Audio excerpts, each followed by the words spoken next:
everyone, this is Danielle Bartley, the director, narrator, and voice of Vivi, as well as a number of other hats in the Final Fantasy IX Theatrical Audiobook Fan Project. Today I thought I would do a director's commentary on Chapter 3, as we are still in production with Chapter 4. Chapter 3 was not only our longest running chapter, but the longest to produce at over a year.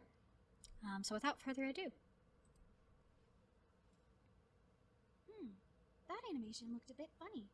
Oh, that's because the context changed in translation. Have you ever wondered what differences exist between the English and Japanese script of Final Fantasy IX? You may be surprised with what you find. We want to recommend Vagrant Chocobo's Translation and Analysis Series. Link on screen or in the description below. Stay tuned for the audiobook. Okay, I'm going to pause it here because I want to say something about that Vagrant Chocobo advertisement. So, Vagrant Chocobo's fantastic translation and analysis series that's on YouTube really opened my eyes up to the minor differences that exist between the Japanese and English script of Final Fantasy IX. I feel that what it affects the most, aside from obvious dialogue changes, is some minor characterizations of specific characters in certain situations.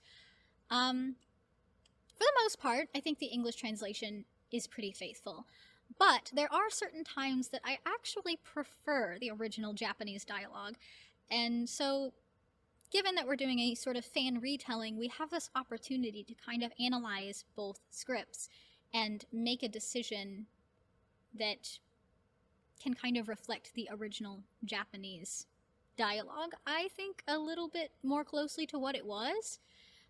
It also, this translation analysis series, influenced me to look more into the Japanese script before we start writing the chapters. I have a book here. It was actually released officially when Final Fantasy IX came out in Japan, and it is the entire script of Final Fantasy IX, aside from active time events, in Japanese with photos. It's a beautiful little book. My Japanese language skills are very elementary. I took classes for about a year with a native teacher. So I have to get some help on this sometimes from a translator or some very friendly people that I know within the Japanese Final Fantasy IX community, but I've learned some really interesting things through that. So hopefully we can share what we learn through the audiobook, and also highly recommend checking out Vagrant Chocobo's series. It's a lot of fun.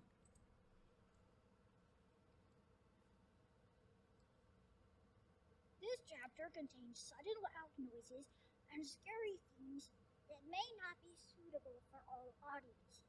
And certain individuals have less than polite language. That too. Viewer discretion is advised. For the best listening experience, please wear headphones. I remember we were really concerned about the rating of this chapter because of the fact that it was the first chapter in the project where we really had a good number of curse words and also more intense and descriptive violence. It's also the introduction of storybook art. Serves them right.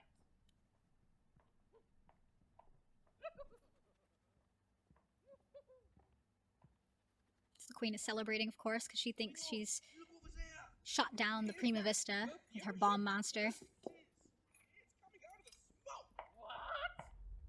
No! That's impossible! They should be blown to smithereens!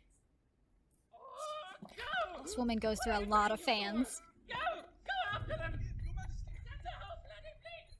Don't let them get away! So I want to say something about that scene before we move on to it.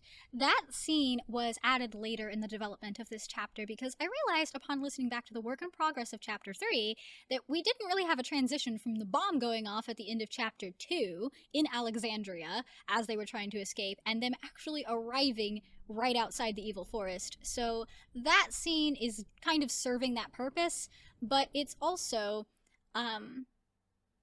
kind of explaining some of the dialogue that Baku is about to have, where he kind of realizes that he's being followed because the queen says, send the Alexandrian fleet after them. But it's mildly replacing an not active time event, or is it an active time event? It might just be a cutscene, a game cutscene from the game, where the queen brings Zorn and Thorn in and, talks about the waltzes. But we didn't want to say anything about the waltzes in a chapter that they don't appear in. But just so you're aware, anytime that we take something out in the audiobook, we generally try to work that information back in somewhere else or allude to that information, even if the change of location in like an active time event or what have you doesn't really work in this format. We try to keep it in mind somewhere that it will hopefully work. Them trees are getting awful close, boss. Where do you think I'm aiming for? This is one of my favorite storybook That's the evil pictures. forest. You sure about that? Ha! Not exactly swimming in options here. Wrecking my dance. Busted. What's busted? Everything, man. Damn it! The main engine's caught fire. Damn it! We changed that to main engine, Do anything. kind of insinuating there's a few backup engines, with this ship being so large. Oh, the rivet's stuck, man. Oh, The shit. emergency coolant. Senna, out of the way. Come on. This is replacing a very short scene that happened in the game where you just see the Tantalus, or I think it's like Baku, maybe Senna, and the Nero brothers kind of fall down from the ceiling, of them being like, we're gonna crash! So this is just an exaggerated version of that. And also because we get this opportunity to kind of show the dynamics between the various Tantalus members, which was something that we prioritized from the beginning. We felt that it was really important you could easily identify each individual Tantalus member's personality, their way of speaking. Their voices needed to be quite different in tone and attitude, whatnot. So this chapter was particularly fun for that, but it's a little bittersweet because of the situation they're in. You greased it like I asked you to. Maybe it wouldn't be rusted. Got it. Brake for impact! Hold on! That particular crash took 3 weeks to build. Just that crash. Chapter 3, The Evil Forest.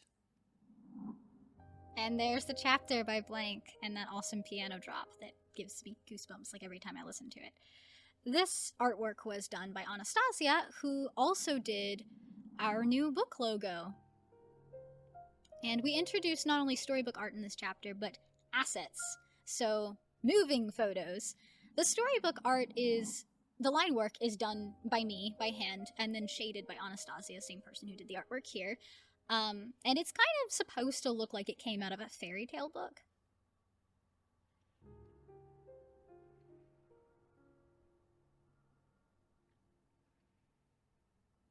We had to create a bunch of renditions of the Evil Forest main theme for this chapter, because even from the very beginning of Chapter 3, we kind of said to each other that we needed the Evil Forest to kind of live up to its namesake.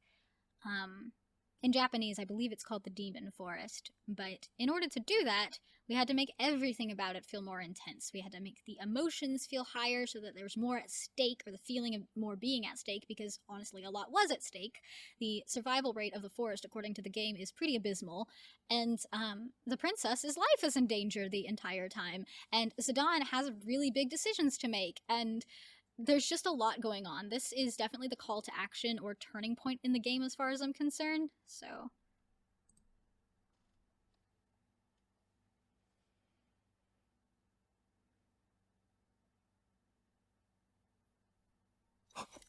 Zidane lurched into consciousness. He rolled onto his side, a shrill whine keening in his ears as he forced out a rattling cough.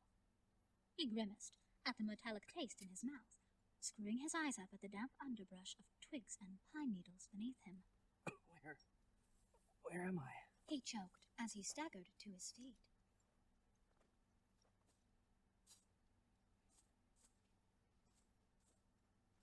He came to the crest of a hillside, his eyes swimming over the swathe of coal-black trees that had been felled below. His heart sank. There, miles below, at the bottom of the ravine, lay the remains of the once magnificent Prima Vista. Their crash landing had undeniably. We like to personify the Prima Vista. Its innards billowing. Its innards, because it is kind of an entity at this point. Great heaps of wreckage, dotted with plumes of flame, littered the surrounding forest. Oh, not good.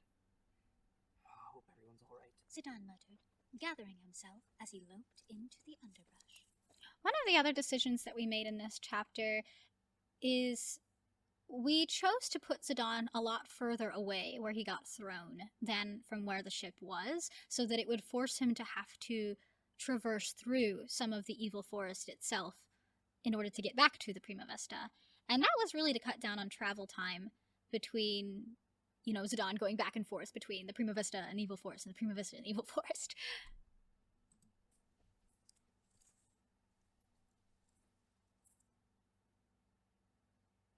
Just our luck.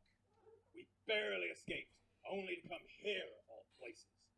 Damn crazy elephant lady, blowing our engine, using the ship to trouble. Okay, I'm going to pause this there because I would like to explain something about Baku's attitude here. So, originally when we wrote this scene, Baku had more of like a, this sucks kind of attitude. Like, he wasn't necessarily throwing a tantrum.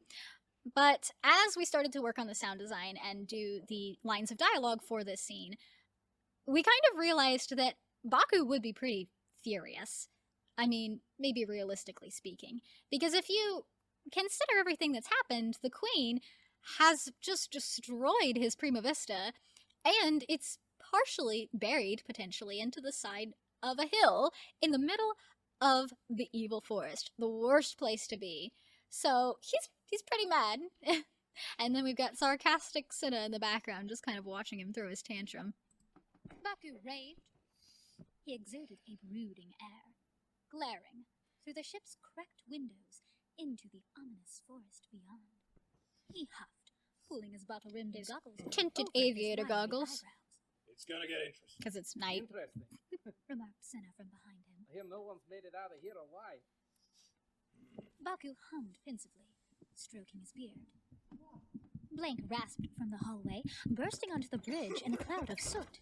Something else that I would like to point out in elaborating on the different Tantalus members having noticeable variation in their personality and their tone of voice and their attitude and their speech patterns. Because this is such an audio-based project, it was really important to us that you could very easily identify one Tantalus member from another.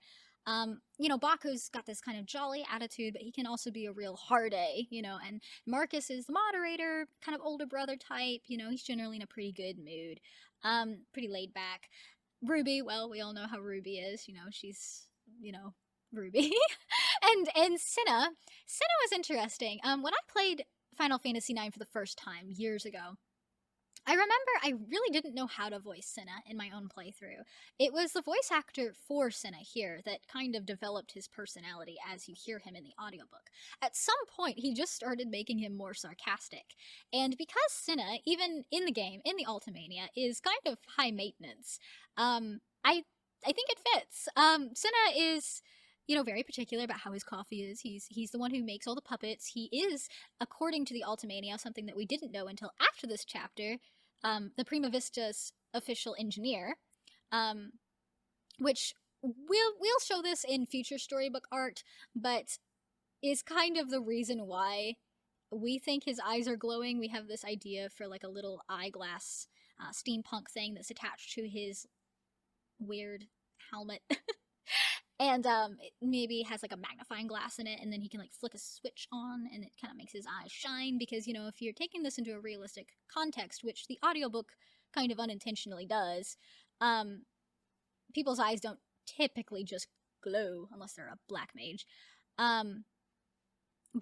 Anyways, Senna seems kind of high maintenance, don't touch my stuff kind of thing, so making him sassy seemed like, a given. And it gives him some pretty good contrast, I think, between Marcus's more chill attitude, since they're in a lot of scenes together. And speaking of two characters in a lot of scenes together, Blank and Zidane are two characters that early on in the game are paired up all the time. And it was really important for that reason that these two characters felt quite different from each other. Like, Zidane is the sun and Blank is the moon. And that meant that Zidane's personality had to be really, like, I don't know if devil may care is the right word, but very like carefree and kind of reckless to an extent. Whereas because we made the change to make Blank a chemist, that did happen during this chapter, that decision to make that a part of who he is in the audiobook, it kind of made us go, okay, well, maybe we should make him speak a little bit more analytically, since he would be kind of like an alchemist of sorts.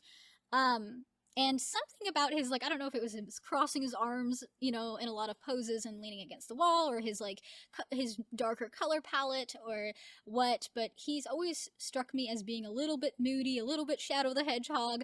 I've always played this character personally in my own playthroughs since the first playthrough with this kind of husky voice, whereas Zidon's always been very chipper, so it was definitely fun to play with those personality differences here. Anyways. There's fire everywhere. It's out of control. He coughed, smacking out a stray flame. Baku growled, scowling at Blank's rattled expression. Quit your whining and get it under control. He snapped, stomping towards the door. Granddad Baku. Get the wounded out of here. Stiffening, Blank gave a curt nod before vanishing into the dingy hallway. Sada! Wow. Get our goods out of here, too. Anything we can use. There's no way we'll survive if all our stuff's incinerated. Baku barked as he too clumped down the hall, Cinna at his heels. So that last part, where Baku is, he kind of goes, Cinna, and Cinna goes, like, what? Or, huh? That was actually a happy accident.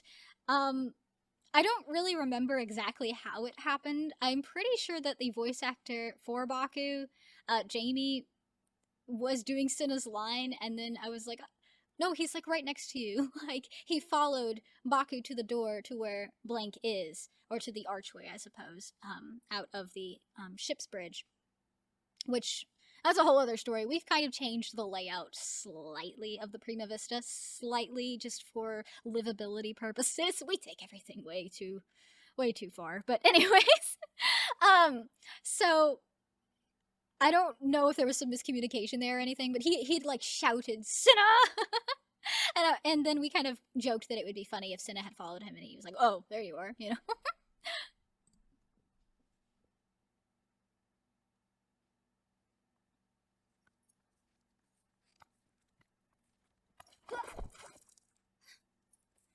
Garnet hastened up the stony incline. Her dainty arms draped about the squat mage. Garnet's only real line in the entire chapter. Hey, are you all right? She puffed, brushing the dust from Vivi's newly powdered hat. Vivi, however, could not answer, for his shining amber gaze was transfixed on the harrowing depths of the forest beyond.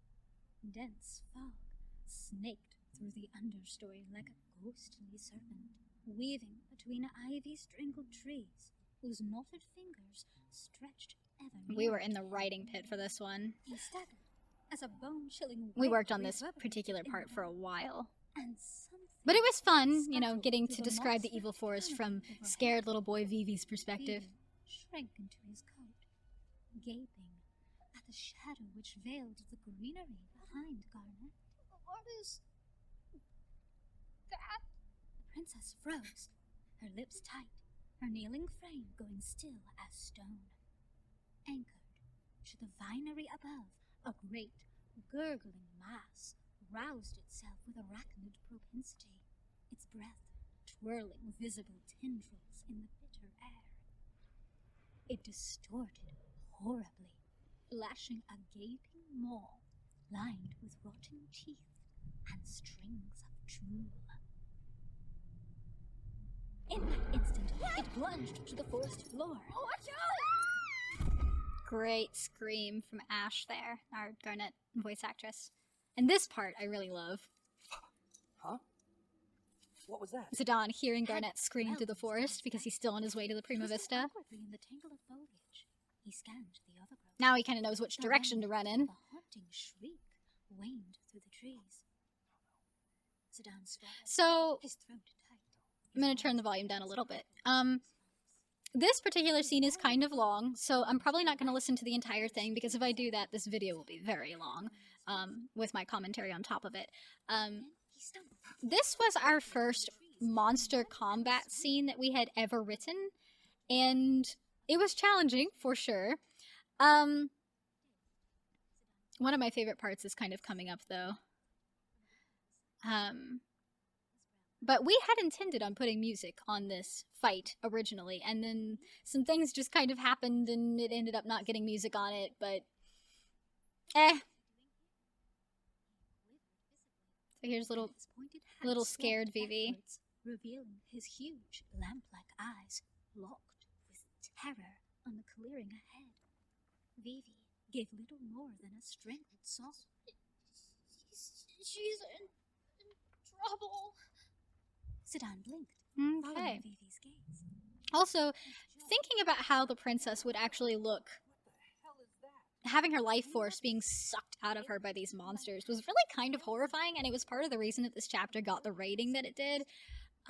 Just the concept of how terrifying that would be, I suppose. Because the evil force, again, wouldn't feel like it was living up to its namesake in this more detailed and ultimately intimate experience that is a book.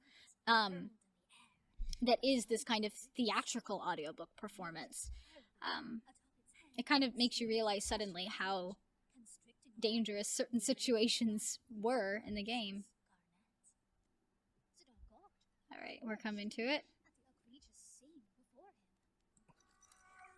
the princess at once, deplorable vermin! Okay. So aside from me totally loving that introduction for Steiner in this chapter, Steiner, all of the background dialogue for the entire audiobook is actual background dialogue. Like, nobody's just saying gibberish. It's all actual stuff that pertains to whatever's going on at that time in the story. So if you can catch any of it, and some of it's in the subtitles, but if you can catch any of it, it's pretty ridiculous. Anyways, I'm going to skip ahead a little bit because, like I said, this chapter is, or this scene is really long.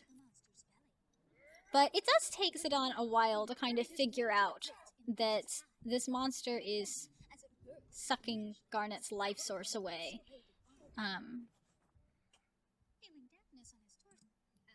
Okay. And, you know, Zidane and Steiner here are also fighting each other as much as they're fighting the monster.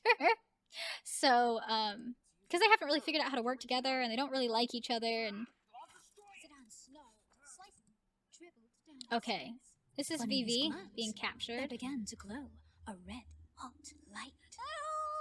Fire burst from his hands, twisting blindingly fast up the creature's gnarled body, charring it to a crisp. Vivi thudded. Okay, big part of the reason that that is there. In the game, there are actually 2 prison cages, but we decided instead of doing that just to make the one prison cage attacking Garnet and then also attacking Vivi. To this point in the audiobook, Vivi's attacks are a little bit unintentional, as he is innately magical, and he also has never presumably been in a situation like this before, a really scary forest surrounded by monsters, and, you know, his life is under threat, and it's scary. Combat is scary. And he's a little boy, although, like, yes, Vivi is made for certain purposes of being innately magical. He doesn't have a lot of confidence in the beginning of the game. Even with encouragement from the rest of the group members, which helps, at this point he doesn't know them very well. They're not really his friends yet, you know? He's just a little boy who accidentally wandered onto the deck of the Prima Vista not 24 hours earlier. So, poor little Vivi. But I'm gonna go ahead and skip some of this to the end. Okay. So this is kind of an important part. This is after the prison cage has left. Across the rocky ground, stomping past both of them to look up over and Zidane is making a hopeful suggestion that Garnet is not dead yet. He doesn't really know. In the game, he says that that monster was only a minion so certainly that I felt, I don't know, it felt a little unnatural. So, we just changed it minorly to kind of, Zidane is a nomadic person. He has fought a lot of monsters, he's traveled around, you know, most monsters live in packs. There's a hierarchy, kind of acts like this is a no-brainer. Steiner should know something like this. Steiner hasn't, to our knowledge, traveled in the same way that Zidane has. Zidane, according to the Ultimania, at the age of 13, left the Tantalus and went off on his own for about a year or so. At least enough time to meet up with Freya and travel with her some before coming back to the Tantalus and presumably Lindblum, where Freya then established herself in the building next door to the Tantalus hideout. Yeah, basically. Another thing, Steiner perked up immediately. making them all affected by the monster's vapor. In the game, Zidane is not affected because he basically does a jump backwards as soon as the monster expels its vapor and seeds. But part of making the evil forest feel more evil, more like threatening, is if the point of view character also feels some of the effects of what's happened to the other characters. Although he was smart enough to cover his mouth, so he is not quite as affected as them. So that was the reason for that decision. That means the princess might still be... Come, we must go find her at once. Vivi coughed, his shoulders rising and falling as he wobbled towards Zidane and Steiner. Zidane tilted his head, a look of concern etched across his face. I have to get back. I have to get help. And Zidane has fallen, but he's not passed out. Kind of hard to explain that one with audio, though, so.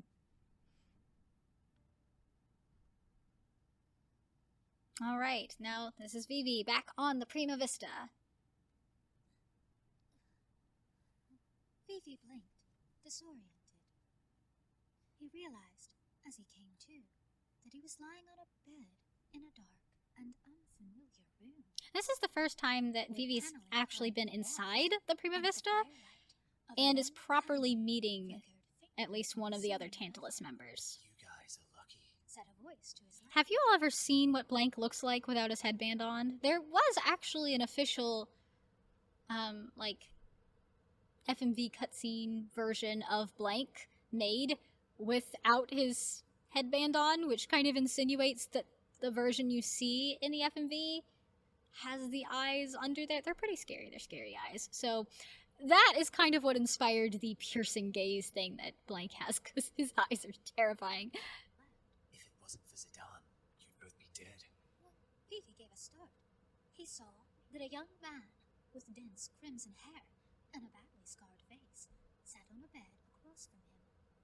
His gaze, which was quite stern, seemed a bit frightening from under the shadow of his oversized headband.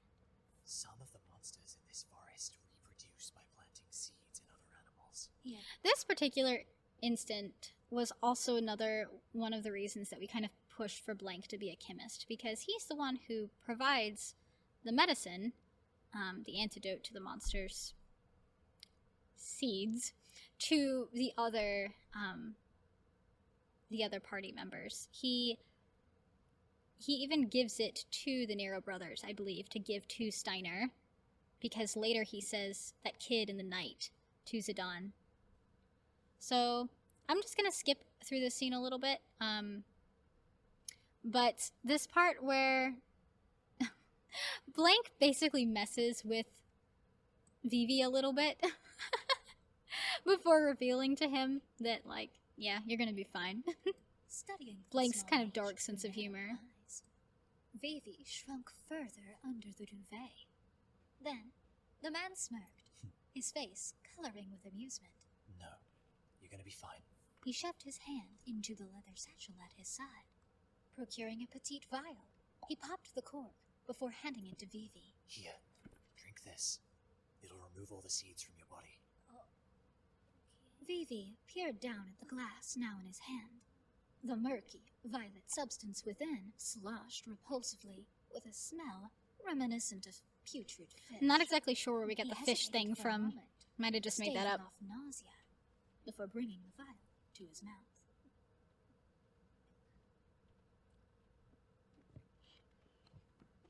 Okay, this scene. I'll rescue you, princess. Steiner's Steiner's stubbornness eyes downcast. Although I think this song is actually titled something else, and that was a little mistake. Whoops. But anyways, Steiner. Now, this scene is longer in the audiobook than it was in the game. I'm not really sure why we did that, to be honest with you. I think we just kind of thought this was a funny little instant. Steiner's feeling some of the effects of the spilling together like that of a splotchy oil. the monster's poison. And how do I come to find myself And talking to himself. here, in the clutches of criminals? He rambled, vexed. If I am in a state to walk, I am in a state to leave. I have no time to waste. By now, the princess could be... So he tries to make a quick Steiner escape, caught sight of a staircase. and the other Nero brother hears him. Because he's talking out loud to himself. The insinuation that we had in mind was that basically we kind of jump into these scenes as things have already been happening for a while. And so imagine that Zidane, being slightly affected, was trying to carry Vivi back to the Prima Vista, where he had to ask the other Tantalus members to help him with big ol' Rusty, you know? And so maybe the Nero brothers, being kind of hefty boormen, go and grab him and keep him in, like, their room or something. And he tries to make an escape for, like, 15 or 20 minutes before we even jump into this scene. So they're kind of fed up with dealing with him at this point. Without hesitation, he whipped around the bend, fumbling with the railing as he made for the steps. He let out a gasp, for he found himself face to face with the double of the hulking man at his back. The man snorted, flaring his boar-like nostrils, puffing air on Steiner's clammy forehead. Stand aside! Steiner barked in his most knightly voice. The man wrinkled his snout, a look of mingled contempt and amusement passing over his face as he glanced up at his twin. Poor Steiner. Without warning, he charged forward, forcing Steiner back onto the landing above. Steiner glared, affronted So, and surly. One thing that we changed in this scene was having Steiner try a lot harder to get away from the Nero brothers. So even once they get him pushed into the storage room, like, they shove him in, and he staggers back. And then he sees that they're at the door about to close it, and he charges towards the door, and they grab him and have to wrestle him back into the room. Was he the only one who cared about her life? Do you intend to abandon her? He howled. Don't worry about the princess. The first twin answered firmly. Boss will think of something. They're so confident in their boss who's about to tell Zidane that he doesn't care. Princess. She's a goner. So stay put. So stay put. Steiner's not gonna take orders from anyone. I shan't take orders from you! With some effort, the brothers wrestled him back into the room. Get some rest. The one nearest the door sang, almost tauntingly at Steiner. Yeah, take that medicine I gave you. His twin called. They slammed and locked the door, muttering to each other as they strode from earshot. We don't get paid enough for this. We don't get paid at all. Left alone to face the dilapidated storage room, Of and course, with only a surplus of dusty drums and tambourines for company. Steiner's Steiner peered miserably being at Steiner. a small round window near the ceiling. It was no larger than the palm of his hand. Darn, can't escape out of that one. Wide Not big to enough. sleep through. Confound it! I can't just stand here. The princess's life rests in my One thing that hands. we attempted What could there to do a little differently, which you're about to hear in this scene, was making Steiner Suddenly remembering something. act more ridiculous physically because of the effects of the monster's poison. In the game, he says, like, huff, heave, heave, ho, something like that, and then he says, like, God help me, but he just stands in one spot. So we thought, instead, let's make him act really ridiculous and fall all over this table, because we can. So he thinks the medicine is poison. Of course. This is obviously poison. Quickly, he Not gonna sealed take the it. vial, dropping it back onto the table. Steiner staggered, Grabs the table. suddenly overcome by waves of vertigo. He's coming down to his Sparks of knees, light flashed across his blurring vision. shaking the table. Take it anymore! He lamented, crumpling to the floor. God help me! The vial rolled off of the table, landing with a soft tink on the floor. So then he finally makes a decision, okay, His hands trembled. I have to take it. choice do I'm I gonna have? die if I don't. Verily, So I'm gonna die either way. I'm gonna die if it's swallowing poison. I'm the gonna unsightly die by monster's substance poison. in one gulp. We took out the part though where he's like, not too bad because, well, it kind of offset the mood of the scene, and also this scene is 5 minutes long, and it wasn't that long in the game, so forgive us for that. We are definitely going to add back in a part later of Steiner with his weird taste in food.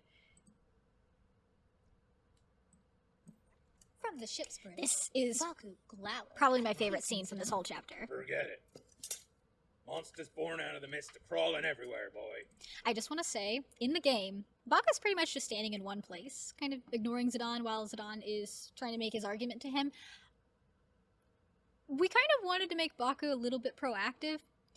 Now that we know Senna's the engineer, it's even goofier and funnier in a way that Baku attempts to take out this engineering book. And also, like, what are you gonna do, Baku? Your ship is, like, half buried into the side of a mountain. Like, an entire floor is buried. The engine level is buried. You know, no, he's gonna fix it and fly it out. In the game, he was really just waiting around because some people were wounded, but then, like, essentially, right after Zidane makes the decision to leave, and Blank is like, I'm gonna go after them, Baku kind of goes, we're about to get out of here anyway, too. So,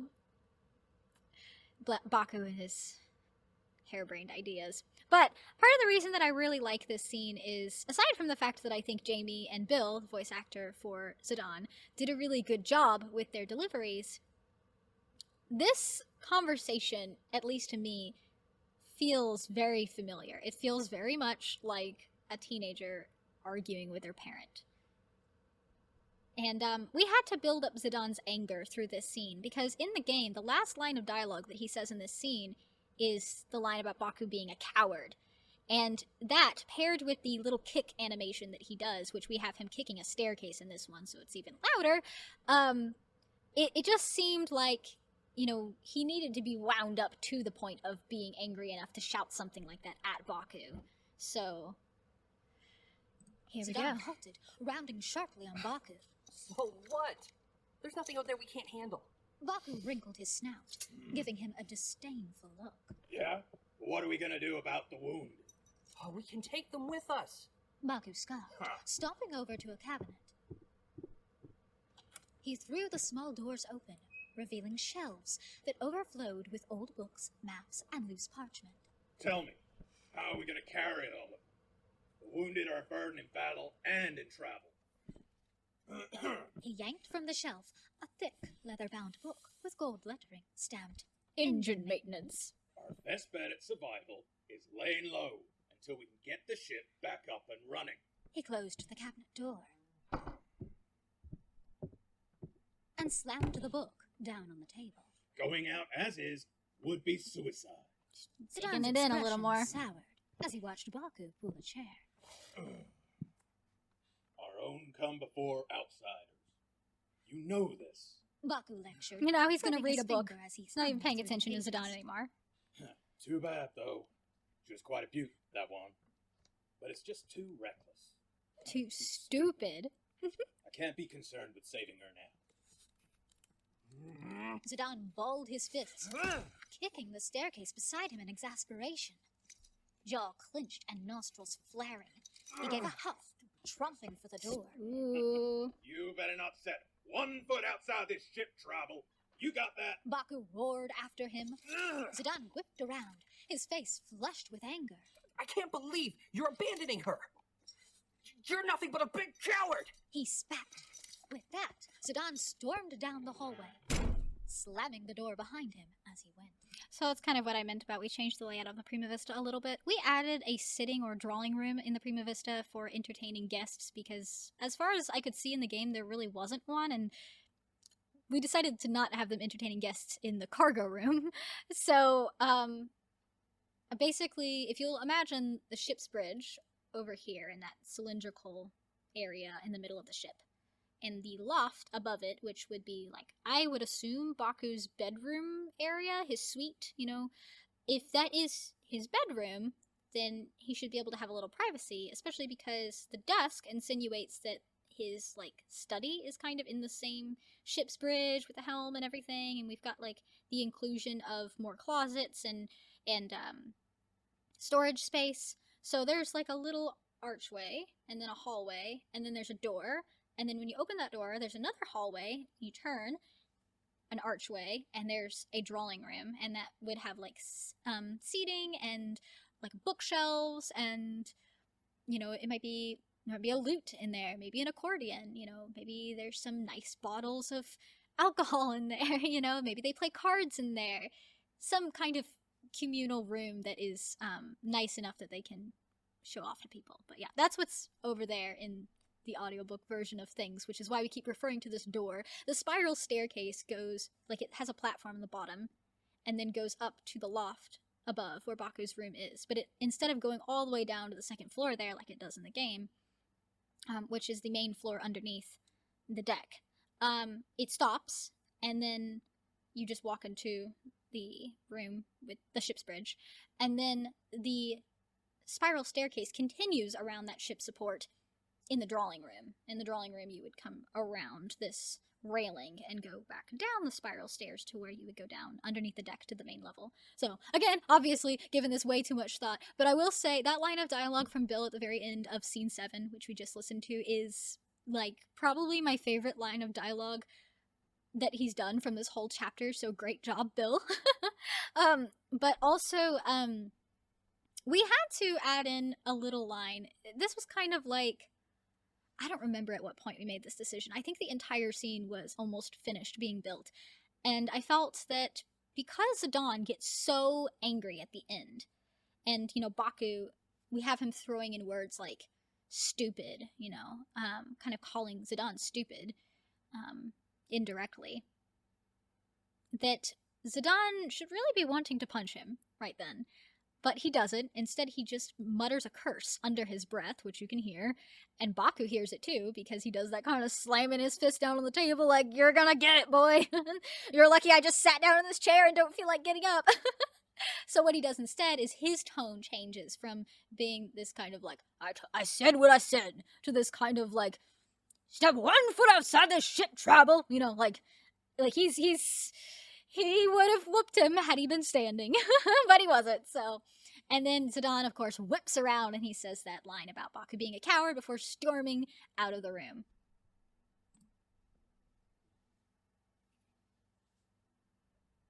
Steiner, now considerably more clear of mind, had taken to wandering around his modest accommodation. The structure is in poor condition. He muttered to himself. Oh, perhaps I could break out by ramming into the wall. He charged it, struggling against the wall with all his might. But his efforts were in vain. So, An idea we struck him. included the addition of Steiner actually doing the actions that he talks about doing from the game. In the game, he notices that the wall is a bit compromised from the crash, but he doesn't actually attempt to charge it down. So we just made him do the action, and more banging on the wall and being a general nuisance. Drifting back to the small wooden table in the center of the room. He slumped against it, twiddling his thumbs and pouting sullenly. What? Something near his foot caught his eye. What's this? Steiner leaned down and scooped it up, turning it over inquisitively. What an ugly doll. He commented. He held a filthy rag doll, clad in garish pink. Black button eyes gleamed up at him. The seams bore rough, child-like stitching, the stuffing exposed on one side. He flipped it over, deciphering the messy scribbling on its back. Princess Garnet, age 15? He scowled. I love this knitting his artwork. heavy And I brows. love how it changes too. Dare they write the princess's name on such a ragged doll? Besides, the princess is not 15. She's 16. She's only been 16 for less than 24 hours, Steiner. Give them a His break. grip on the doll slackened as he stared. He's at just it. upset because tonight's been rough. Miserably, Steiner's face fell. Oh, princess. Oh, and that little, would we call it a motif of Garnet's theme right there? I really love that. Zidane tramped down the stairs, still fuming. Thumping onto the landing, he noticed Blank, standing with his back to the That's another thing. One of the really fun things about doing the audiobook is every sound that you hear is individually placed. And changing the footsteps based on a character's personality, based on their weight, based on their mood is really fun. So, of course, Zidane there, because he's angry, is tromping down the stairs, so he's taking them multiple at a time and hitting them really hard, and so stuff like that is a lot of fun to do in this project. And by the way, all of the noises that you're hearing of Zidane's, like, clothing movement noises is my actual cosplay of Zidane Tribal. Because when I was building his cosplay several years ago, I decided for whatever reason that I needed actual leather and metal in the cosplay. So I guess it came in handy for this. The wall, and his arms folded. Zidane cocked an eyebrow at him. I gave that kid some medicine. He said. He'll be fine. Blank pointed to the door behind him. Why don't you go see him? I think he wants to thank you. Zidane chewed on his lip, mulling it over for a moment, before pushing past Blank and opening the door to one of the ship's many bedrooms. Mini bedrooms, because we made the room was ship dim. larger for livability. Dresser drawers hung open, and beds lay unmade. It's a pretty big ship, though. In the far really. corner sat an I'm old convinced we fire just can't see all of it in the game. With care, Zidane closed the door behind himself and padded over to it. Vivi jumped, startled awake by Zidane's arrival. Thank you for helping me.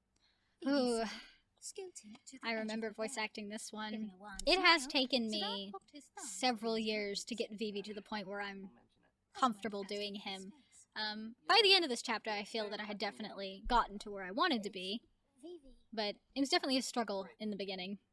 Anyways, Vivi, it was your black magic that saved the day. I'll give yourself some more credit. You know, you've got some major power for such a little guy. Vivi didn't answer. Instead, he lowered his head, blinking at the duvet. Huh? Zidane shifted. What's wrong? Are you peeved at me because I called you little? Hey, listen, you're a great mage with great powers, alright? To hell with looks. What's inside that counts. He Aw, answered, Zidane bending trying to give close Vivi his some chest. encouragement and maybe himself a little too. Vivi's This fluffy is that kind hands of wound tightly around the bed fake frames. confidence that I think Zidane puts on Sorry. for himself Zidane and for smiled. others, When I particularly in lost difficult the situations. water, I couldn't do anything. Zidane puffed his chest, rolling his shoulders and curling his tail. Hey, don't worry about the princess. He said, I'll get her back. I promise. Sure. Really? Vivi met Zidane's gaze. He'll get her His back. eyes We wouldn't have a story shining otherwise. like autumn moons. But you're not supposed to think that yet. Thank you, Mr. Zidane. Whoa, Zidane laughed stiffly. For the following record, his heels. that's the first time anyone Zidane's called name me is hard to say as Vivi. Call me Zidane. Alright? Vivi nodded, seeming bashful. Okay, Zidane. Zidane closed the Ah, bedroom this is door, one of my favorite ruffling scenes. his hair as he wandered into the hall. Fog.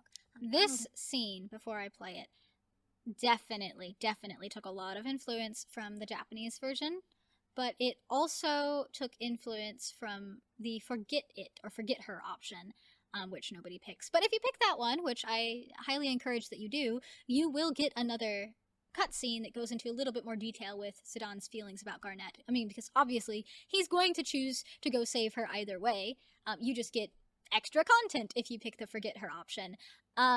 Originally, according to what I've heard and seen, I think a little clip of, when they were in development for this game, they debated the forget her option actually letting you forget her, and it shows Zidane on his bed, clutching his head, kind of in conflict over the decision that he made, like having nightmares, I suppose, about her dying in the forest, I think, or something to that effect. But I don't know, the in my opinion, the Japanese version of the game makes Zidane more poetic than the English version. And I think it makes sense for him as kind of a hopeless romantic and also a theater person. You know, he is a theater person. He references theater even when he's not on the stage. Sorry. He references the theater even when he's not on the stage. So I think it makes sense to have this part of him, you know, here. And I like the fact that the music here is kind of a sad piano version of Decisive Action, which is the song that plays when they first meet in the game. But I think that song here is different than the song that plays in the game in this exact same scene. then sighed from the surrounding forest, making the musty hallway feel even colder and gloomier. Jeez, it was pretty down. Maybe I shouldn't have made that promise. He glanced at the porthole across the hall, moonlight draping a milky spotlight on the railing below. I don't know if I'll even be able to find her. The image of the princess, morbidly pale, slickened with sweat, lingered in his mind's eye. Running his fingers through his hair, he took a deep, steady We were actually timing wheeling away the jolt Zidon's dialogue with the piano here the thought. and the narration. Man, she was beautiful. But in her eyes, was that sadness? Memories of Garnet. In the Japanese version, he actually talks about how he feels this pull to Garnet in particular because he can somewhat relate to whatever it was he saw in her eyes, this kind of sadness, this kind of searching for something, searching past him, like as if she was looking far across the ocean and not seeing the beauty of the seashore in front of her. His hand rose to his chest to find his heart pounding. I've never felt so strange. Maybe fate brought us together. I mean, why else would I? He blinked, his hands falling from his face, his brow furrowing. And What am here's I the doing? English line. What's there to think about anyway? She's cute, and she's in trouble. That's all that matters. He leapt to Zidon's his like, feet, what am I doing? his golden Thinking. hair dancing about his flushed cheeks. From down the hall, footsteps neared him, Here's Blank. followed by a shock of red hair. emerging Once from Blank dense realizes that Zidon is about to risk his life for a girl that he met less than 24 hours ago, his arms folded Also, over his chest. leaving the Tantalus in their time of need, in a forest that has a basically 0% survival rate, he's understandably frustrated with him. He wants to tell him, that's stupid, don't do that. But he knows how Zidon is. Zidon is stubborn. Once he makes up his mind about something, he's gonna do it. He can see the determination in his eyes, and he's lived with him for long enough and knows him well enough to know how he is. And, Blank doesn't have the same connection to Garnet that Zidon does, even this early into the game. He doesn't have these feelings for her. So he's kind of in the mindset of, yes, it's a great shame, but also, we're also in trouble here, and you're gonna go and get yourself killed for this girl that you don't even know, who may not even still be alive? You don't even know if she's still alive, And so he's frustrated, really frustrated, and feels betrayed. A knowing glint appearing in his eye. You never learn, do you? I'm going to find her, and I'm taking that knight with me. Zidon answered with purpose, beaming broadly. Of course you are. Blank whistled, his expression darkening. You're unbearably reckless. You don't even know what's out there. Besides, there's no way the boss will let that happen. You know what you're in for if you try. We also made the decision in this chapter to make Blank and Zidon have somewhat of an argument, somewhat of this tension, negative tension between them, because Blank, more than anybody, I think, in the Tantalus, values loyalty to the group. And I think that it's one of the reasons that Marcus admires him so much. There obviously was some unspoken something that happened between Marcus and Blank that made Marcus have so much respect for him, because it's very obvious that all of the Tantalus members hold loyalty to the Tantalus in high regard. But Blank seems to have a particular chip on his shoulder over this situation with Zidon. In the Japanese version of the game, curiously, in some lines, he seems a little bit more annoyed with Zidon for making the decision to go out into the Evil Forest, and then in some he's more supportive about this decision, and vice versa in the the English version. We kind of just decided to take it all the way to him feeling betrayed, feeling frustrated, feeling like he can't do anything. He wants to shake him and be like, this is stupid. Like, I know that, that you had this idea in your mind, but that was before all of this happened. And that kind of sets up what happens in scene 14, the last scene where you see Blank leaning against the wall. He gives the potion to Zidon. He's clearly upset with him. It's the last time he's presumably going to see him on the Prima Vista, anyways, but presumably ever, maybe ever, to Blank's mind. So, yeah, and that was for a very particular reason. I'll talk about that in a little bit. Zidane deflected his gaze past Blank, focusing pointedly on the dark hallway behind him. I know. Blank huffed hardly. That rash attitude of yours is infuriating. His usual dry rasp wavered. That dialogue is betraying based a anger. little bit on something He from the looked Japanese Zidane script. up and down quickly. It's rephrased. Well, what are you waiting for? Go talk to him then. A tense silence fell between them as Zidane held Blank's eye.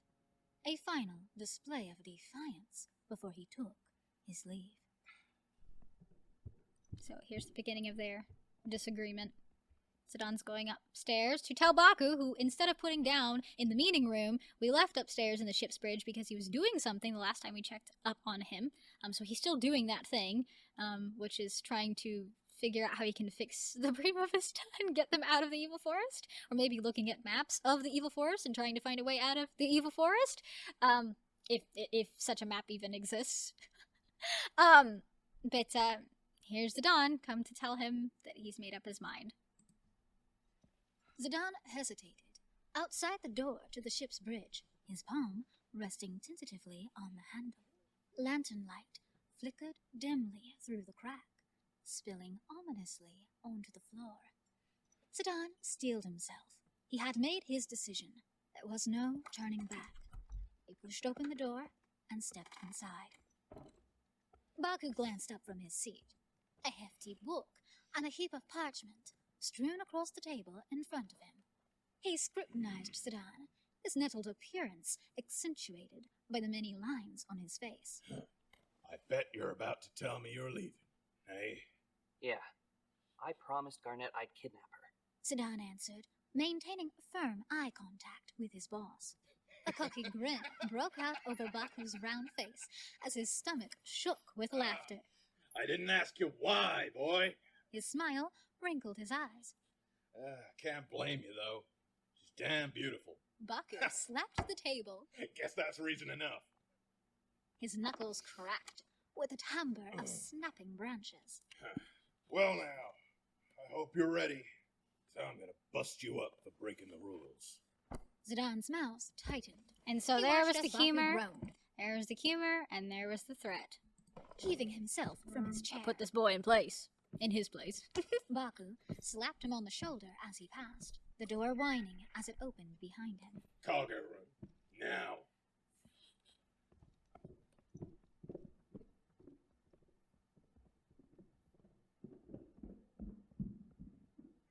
Oh, by the way, the voices you're hearing in the background here are the musicians who made most of the music for this chapter. They are playing the Prima Vista Band.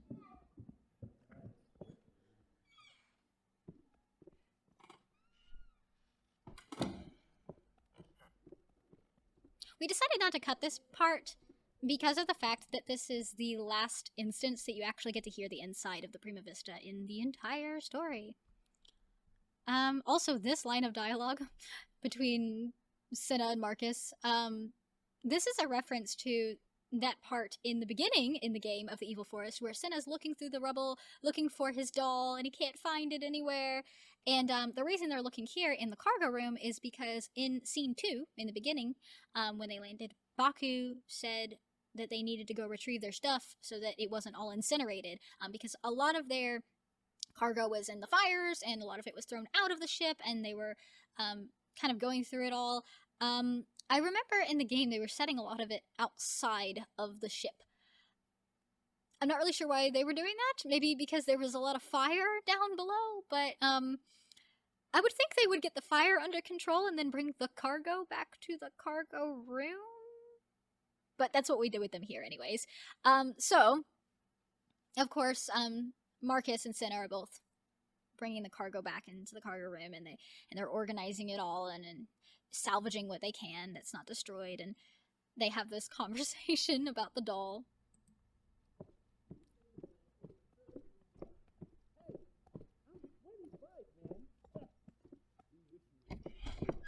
They arrived in the cargo room to find Marcus and Cinna stacking charred and battered supplies along the wall. Oi, boss. Marcus's shoes squelched with mud. It was also a good as he swiveled reason to face put Baku. them You in just this finished going room. through the supplies. Marcus's Because I thought it was kind of important, you know, that the other Tantalus members could kind of see or experience or understand what is going on with Zidane. Because they do find out about it in the game, but this is the last time that we'll get to see all of them together as this kind of found family that they are for a very long time. So they're gonna watch. They're gonna be involved somewhat. voice caught, his demeanor shifting. Here we go. Something wrong? Asked Cinna, raising his eyebrow. Kid's gonna get what's coming to him. Baku warned, pulling the sword from his hip. And I ain't holding back. Zidane said nothing, taking his place opposite his boss. What's that supposed to? Cinna trailed off. Trouble. That's what. Marcus finished, folding his arms as he took his seat atop a nearby crate. Baku smirked. Yeah, that's right. The boys decided that chasing a bit of tail matters more to him than his brothers. He's a glutton for punishment, all right. By the way, that Baku laugh that Jamie does was one of the first things that got my attention with his audition, because it just sounded so hearty and so Baku. So, Cinna gasped, affronted. Man, you're crazy. You don't even know if she's still alive.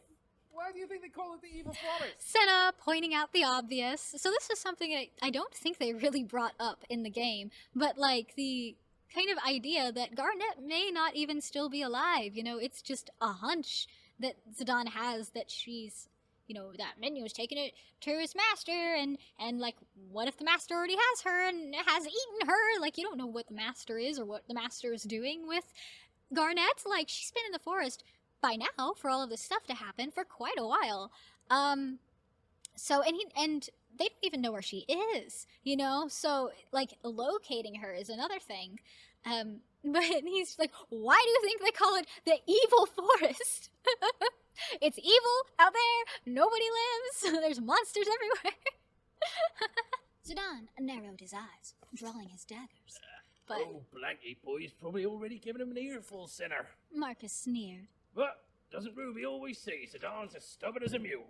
so this is multiple things kind of put into one with these lines of dialogue. Marcus saying that Zidane is stubborn. He's, you know, Ruby always says that, sorry if I hit the mic, that Ruby always says Zidane's as stubborn as a mule, a reference to a line that we didn't have in Chapter 1, of course, where if you make Zidane say the Queen Braun line of dialogue 50 times or more, Ruby will barge in the room and say that he's as stubborn as a grumpy mule. But also the fact that Marcus is Blank's best friend, and so he already knows how Blank is. He knows that he would have already, you know, given Zidane the full lecture, and he's kind of like, Cinna, you know, you're preaching to a wall, you know. But also bringing up Ruby, because thus far we haven't brought up Ruby. In the game, there was an active time event showing her waking up in a tavern in Alexandria. But there wasn't such a thing in the audiobook, because taking us out of the Evil Forest, suddenly back to Alexandria, just to bring us back to Evil Forest, would have been a little bit confusing, a little bit of audio whiplash, I think. So we just have the insinuation here instead, like, wait, where is Ruby anyway? Which is what Cinna's about to say. We didn't forget about her. Marcus and Cinna's commentary was quickly evaded as Baku charged across the room, the floor trembling under his I'm sorry, I keep pausing it so much. It's just, Dance of Blades is one of my favorite songs that is an original song to the audiobook. It was made for this chapter, and it was a collaborative effort. It was supposed to sound kind of piratey, kind of a slightly western outlaw-ish. And I just, the violin on it is very, like, bittersweet to me. That was Shay's violin. And I just really love it. I really love it. And I love this fight between them. impressive tonnage. Zidane dashed to his right, harrying Baku's swing. It feels very His personal. senior countered with a swift elbow to the chest, sending Zidane sprawling. He barely had time to raise his daggers before Baku laid into him with his sword, grinning as he pressed down on the younger man's blades. You gotta fight better than that. Don't embarrass me now. Zidane growled, his face twisting under the strain. With his arms giving out, he rolled aside, Baku's sword came crashing down, So, wedging itself into... one of the things about Baku in the game is pretty much every time you fight him, he's kind of clumsy. And Zidane, at least in my mind, one of his best advantages is not just the fact that he's fast and that he is very agile, but also that he's very quick on his toes. He's very witty. He can use other people's other people's size, their abilities, whatnot, against them. And so that's kind of what he does here. And also, in my head, he has this kind of mischievous, monkey-like attitude. Sorry if you could hear that, by the way. I forgot to mute the notifications on my other things. But anyways, he's got this very, mischievous attitude. And I like writing that into his combat for sure. I think we all really have fun doing that. Anyways, some of the taunts you hear Baku saying here are actually things he says in-game. And the same is true in Chapter 2 of some of the stuff Steiner says. to the floor. Damn it! He raved, yanking his blade free. Baku staggered, scanning the room. But Zidane was already at his back. With all his might, he struck at the back of Baku's knee, the boss crashing down with all the din of a crumbling mountain. Adding insult to injury, Zidane wrenched Baku's goggles up over his nose, releasing them with an angry snap. God damn it! All right, you win. Baku huffed, pulling the cap and goggles from his head and tossing them to the floor. He rubbed his nose sourly as he got to his feet. I'll be damned. He coughed. All the dirty tricks. But I'd expect no less from Eternalus. From you. And that's not all. Zidane twirled Baku's pouch of gil on one finger before pocketing And it with he a flourish. pickpocketed him. Zidane stole Baku's money. And this, ladies and gentlemen, is how he can afford the inn in the village of Dali. And also because getting money from battles is something that happens in the game, and, you know, Zidane being a thief, and part of why Baku is proud of him here. He's like, you played me dirty, but that's my boy! Baku gave a hearty laugh, positively beaming. Bravo! Go find your princess, boy. He strode past Zidane, gifting him a last punch to the gut, cackling to himself as he lumbered from the room. Should have expected that. Zidane coughed, folding over as he clutched his stomach. He was pulling his punches till the last one, eh? We gave that line to chuckled from his Marcus. seat. Way to go, Zidane. A husky voice Ooh. dripping with sarcasm broke the momentary silence. Zidane peered over his shoulder and saw Blank, leaning against the door frame behind him. I unlocked the door to the storage room that knight's held up in. So, you're free to go talk to him. Zidane stared at him, wordlessly. Blank's stony expression forbade gratitude. The scarred thief turned, stalking back down the hall. Blank's still not happy with Zidane.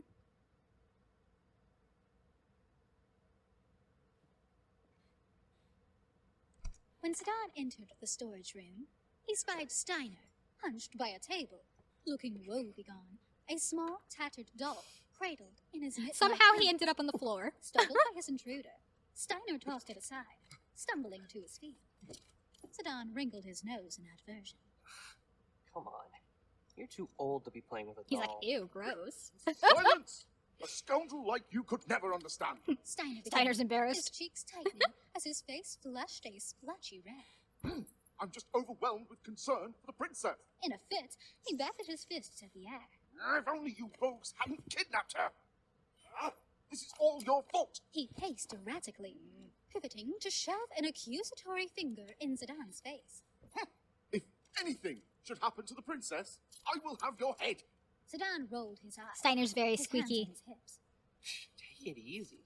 Jeez. He's actually less squeaky in the game than you would think. That was something I was kind of surprised about when we first started working on the audiobook, and I was listening back to the game audio, and I was like, the game does most of its storytelling through music.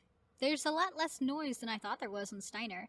Like, I think that because the text just reinforces certain things, it kind of gives you the idea that Steiner is louder than he is, possibly because in specifically the English version, Zidane nicknames Steiner Rusty instead of Old Man, as he does in Japanese, and so that makes you go, oh, well, Rusty, he must have squeaky joints, you know. But he's also wearing tons of metal and has chain mail on his... His chainmail's interesting, especially because it's... Anyways, we'll not go into specifics about Steiner's outfit right now. I'm gonna go look for her now. If you're done throwing your tantrum, I'll let you come with me. Well, if you promise to be good. What do you say, Rusty? Steiner's eyes bulged. Would you stop calling me that? Oh, He spluttered. that's another thing. Because we already have Zidane calling Steiner Sir Rust-a-Lot, which I think might have actually happened in the game in Chapter 2 in the English version. I don't know about the Japanese version. Had to double check on that. Actually, I know it didn't, because he doesn't call him Rusty in the Japanese version, but I don't know what he called him. Anyways, because in the English version, Chapter 2, at least in the audiobook, he's already called him Sir Rust-a-Lot on the stage back in Alexandria. Steiner's already heard him call him Rust something on more than one occasion, so would you stop calling me that instead of Rusty? I am Adalbert Steiner, captain of the Knights of Pluto, and I will never collude with you conniving thieves. Oh, Captain. Oh, Zidane Captain. strutted around him, analyzing things with a patronizing air. And here I thought you were private. With that cheap rusty armor. You gotta walk Flabbergasted, all the way around the him, Steiner's just like mouth looking him up and down. Cheeks huffing as he threatened to rebuttal. Zidane stopped him. Look, this has nothing to do with Tantalus. It's something I decided to do on my own. I just want to save Garnet. That's all. His eyes narrowing. Steiner's mouth twisted into a bitter scowl. He brandished his fist at Zidane again, now dangerously close to his face. You had better not be lying. If you are, I will not hesitate to kill you. He finished through gritted teeth. Zidane arched an eyebrow at him in contempt. Yeah. I'm counting on you, Rusty. He turned, making for the door. Make no mistake. I'm only going with you to rescue the princess. I will deal with you personally when this is over. Okay. Whatever. There's a slight change coming up. So in the original game script, Zidane says, I'm going to take that knight in the Black Mage with me in the conversation with Blank that would have been our scene 10, I believe, before he fights Baku. But instead, we have him just saying, take that knight with me. And there's two reasons for this. One, he's kind of insinuating that although Vivi was very useful against the last monster, he was also scared to death. So he's not insinuating right away that he's gonna go, even though he will. And also it allows Steiner to kind of be the first person to bring this up. Because I do believe that Steiner brings up taking Vivi with them in this particular scene in the game, because I know that most of the dialogue in this scene is actually very similar to what's in the game. Yeah, we just decided to let Steiner kind of have that one. It may be difficult with just the two of us. I suggest we seek Master Vivi's help as well. Steiner offered, his voice almost agreeable. Zidane faced him, his eyebrow twitching. Why are you calling him Master? You fool! Steiner grunted. That black mage has unimaginable powers. You saw his potential. He glanced at the floor, appearing briefly ashamed. I regret that I must involve him. But alas, in this situation, it cannot be helped. We absolutely need Master Vivi's strength to rescue the princess. Zidane chewed on his tongue absently, silent for a moment, before turning for the door again. He sighed, nodding at Steiner. Well, alright then. Let's go talk to him. Alright. Let's go talk to Vivi. The bedroom door opened with a groan of protest. By the dimness Cute of little candle, Vivi's reading a book. Vivi's hat cast a tall, jagged shadow along the oak walls. It shifted as he peered up at them. Oh, Zidane! He set aside the book in his lap. Zidane came to stand at the mage's bedside. I don't know why that's such a Steiner cute mental trotting image. noisily behind him. Well, Vivi, Zidane began. we're leaving. Going to rescue the princess. Oh, really? Vivi glowed with joy. That's great. Be careful, okay? He's just like, alright guys, have fun. Actually, Zidane scratched the back of his head. we want you to come with us. Vivi pulled the bedsheets to his chest. But I can't do anything. Before Zidane could retort, Steiner was rebuking him. Hardly, Master Vivi. Your magic is... So that was something too, in this scene that we kind of changed, was the idea that Zidane was trying to talk to Vivi again to help encourage him, and then Steiner just kind of steps in front of him and butts in.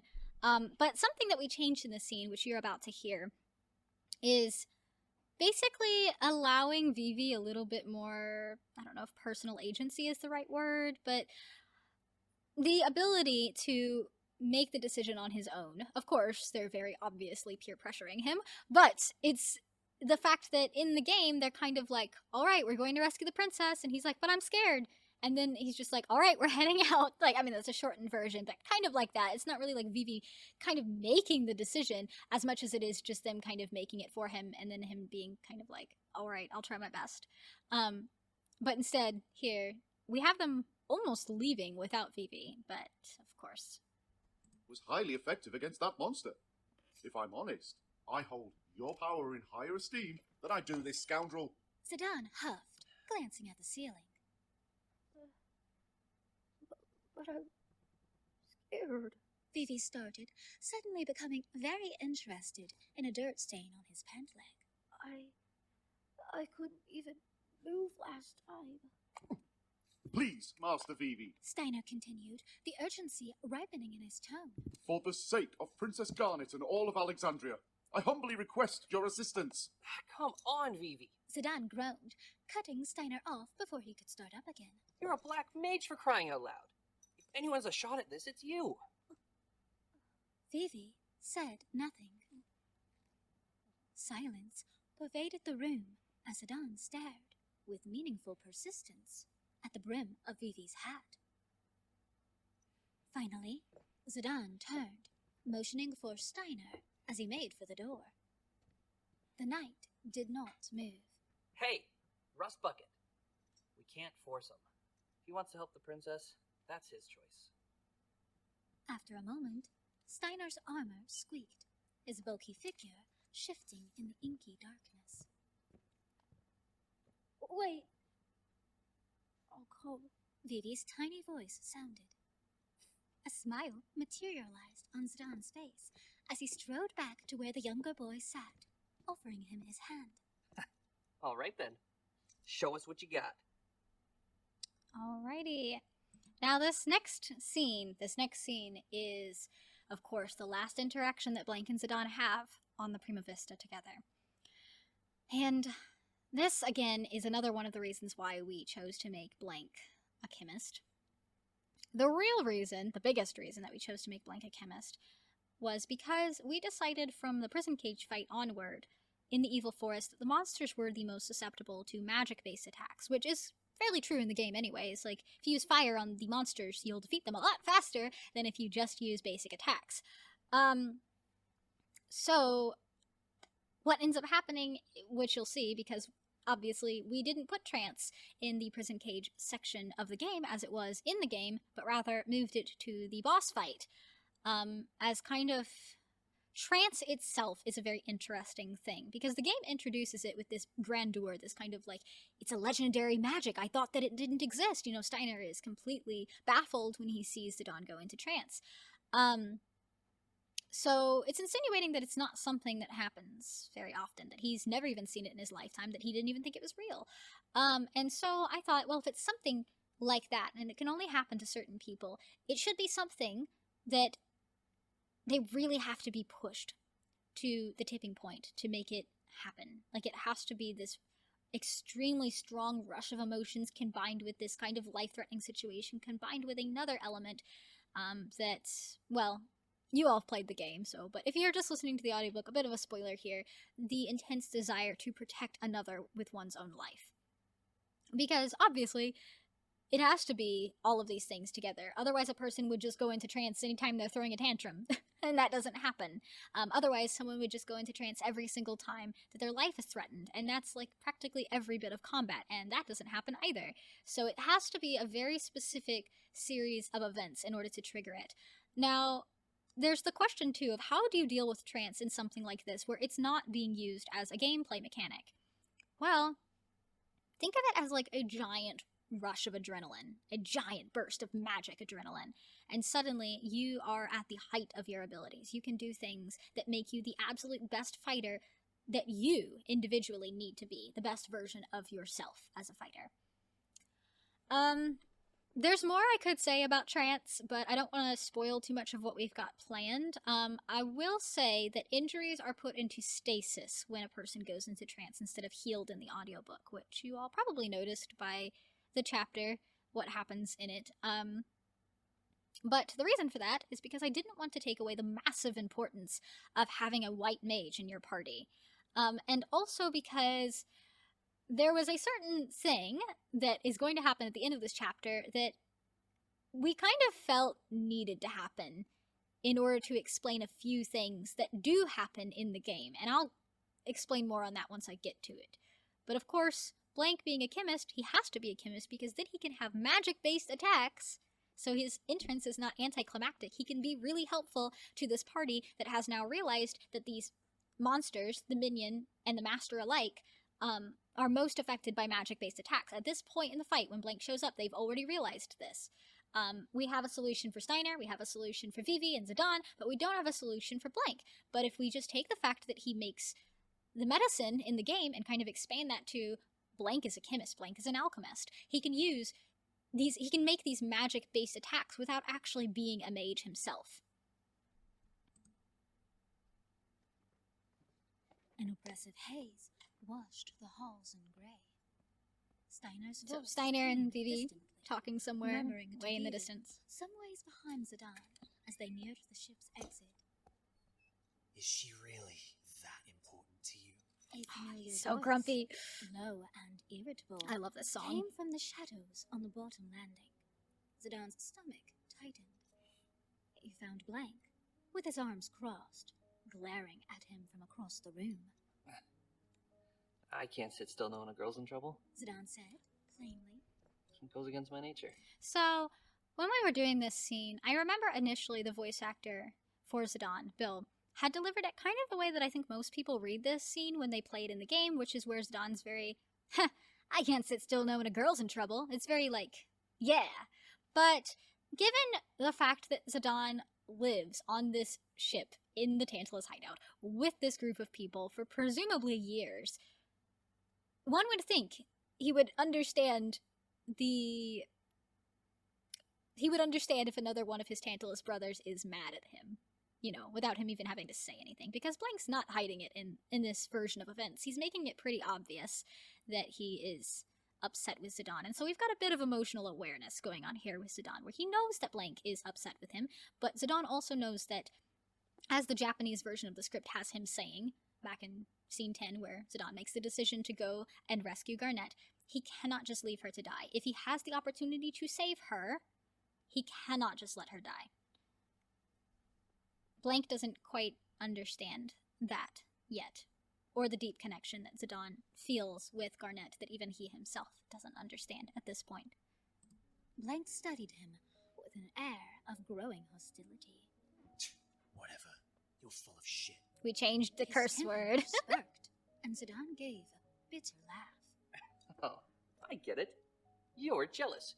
You don't want me making friends with the princess. Okay, I'm going to comment on this because in the English version of the script, Zidane says, I'm going to go get me a sweetie pie. He does not say such a thing in the Japanese version of the script. He insinuates instead that Blank is jealous. And what is really interesting about the Japanese version of the script in this scene, which the differences are fascinating to me. I'm sure if you're a huge Final Fantasy IX fanatic, I mean, just go watch it. Vagrant Chocobo, go watch it. Go watch it. I highly recommend. But anyways, is the fact that Blank actually doesn't say she's not even my type in the Japanese version of the script. He says something like whatever, you know, kind of like an eye roll, like whatever, you know, to this line about being jealous. But instead we decided to keep in the she's not even my type thing. We're blending the Japanese and the English together, but also because we kind of want to insinuate a little bit of Blank and Ruby down the line, and we can't really... We're kind of wink wink nudge nudge. Is that it? She's not even my type. Blank replied, nearing Zidane. I came down here to give you this. He tossed something at him. Zidane caught it, glancing down at a bottle of murky liquid, violet as mulberries. He wrinkled his nose at Blank. This is cute and all, but I won't need a love potion to reel this one in. Blank groaned in exasperation. God, would you get your mind out of the gutter? This is the This is medicine cute I and all. gave to that kid and the knife. A seed remover for Her Majesty. Zidane paused, before slipping the potion into his pocket. How thoughtful. He turned for the exit again, Ooh, but Blank's voice stopped him. the air is cold. Why am I always helping you? He asked, almost to himself. There was a stretch of silence. Zidane's hand lingered on the doorframe. Zidane's got as his a brush back of night air to Blank. passed over him. For what it's worth, thanks, Thanks, Blank. Blank. I'll see you when I see you. He followed. So he says, waving "I'll see you when I at see you" in the as he disappeared in the English into version the of the fog. game. But for what it's worth, thanks, Blank was an addition, and it's also the inspiration of the title of that song. Into the evil forest once again. And here's the plant spider monsters. With a yell, Zidane hewed a spitting beast as it hurtled towards him from the vinery above. Man, they just keep coming. He hollered, peering up So, at the twisting I'm gonna turn this down a little bit to explain this. Coming up with how the evil forest would look if we were getting really detailed with it was interesting. Because these miniature monsters that you fight are called plant spiders, we kind of put webs everywhere. And if these are the plant spiders, what is the master, you know? There is some bioluminescence in the game, probably just for the sake of it being a creepy effect, on the plant brain, but we put it on the plant spiders here. And imagine that this area is kind of like very overgrown. There's a lot of vines. You can't even really see the moon or moons if you look up. There's just mist everywhere, and it's just very like muggy, and they go down into the forest, and the closer they get to the heart of the forest, or the part where the plant brain is, the more it's like going down the hollow of a curvy tree, all covered with this gunk, and there's spores floating in the air, just this really like unlivable kind of place. So we're almost there. They reached the opening, an ear-piercing screech tore through the trees, and the ground beneath them trembled. Now we get to see plant brain. Ray, Gaia, We decided to make plant brain essentially a giant plant spider. It's a giant arachnid. We gave it eyes. It has 4 black, not blinking, spider-like eyes. Its big trunk limbs are like arachnid arms. And then how it moves. The reason that it moves. The reason that we make the plant brain move here is because the prison cage, based on its design, is insinuated to be able to move so very slowly, like a tree stump, a round tree stump, stump, stump, stump, and it can't see. It just kind of senses them, maybe through vibrations in the ground. Whoops. But we wanted to make this version faster and scarier. The area that it's in is like a hive, and it's got like a lot of branches and overgrowth and funnel webs everywhere, and so it's easy for them to kind of hide around this this hive. But we wanted the plant brain to be able to move, because if the prison cage can move, then the plant brain should be even more intimidating. The plant brain is huge.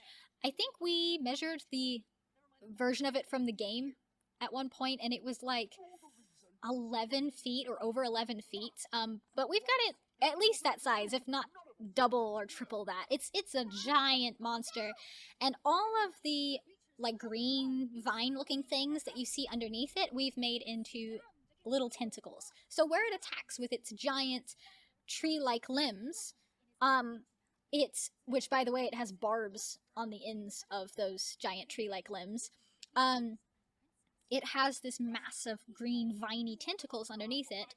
to slither across the ground, and these things are so long that they're wrapped all the way around its hive-like enclosure. So basically everywhere that they run in this arena, they might potentially be running on top of a vine that is connected to this plant brain.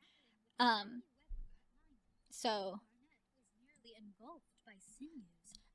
this I want to point out.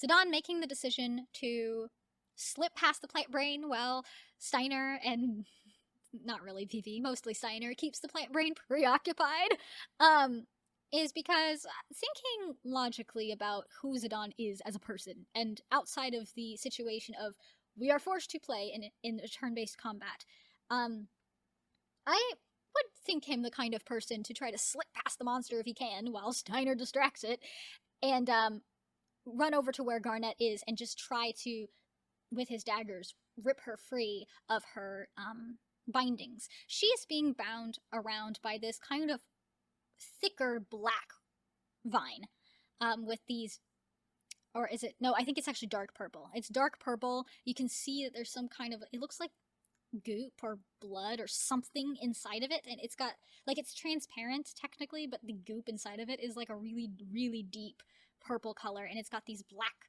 spines, these black thorns on top of it, and that's wound around her.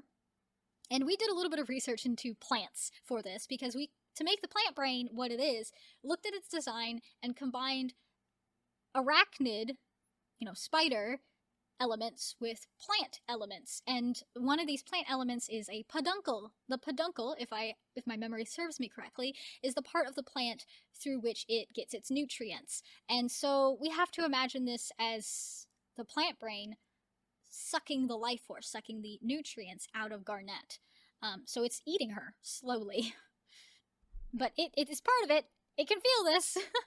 But Zidane is not really realizing at this point yet that he can't attack the plant brain and do any real damage without magic. And so he's just trying to use his regular daggers, and it's not going to do very much, unfortunately. But also having a scene like this kind of gives us this early game moment between Zidane and Garnet, to show us, yes, she is in fact still alive. He was not too late, as he feared.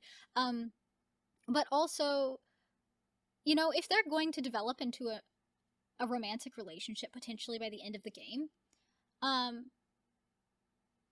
the chemistry has to be there from the start. From the beginning of Chapter 1, moving through Chapter 2, a little bit through Chapter 3. We don't get a lot of Zidane and Garnet actually being able to be kind of having a moment of some sort, an early game kind of moment where they're not quite at that level in this chapter, in the original story's events, so... Her body tightly constricted by violet, thorny creepers. Garnet, Called Zidane, swallowing, anxiety building in his throat.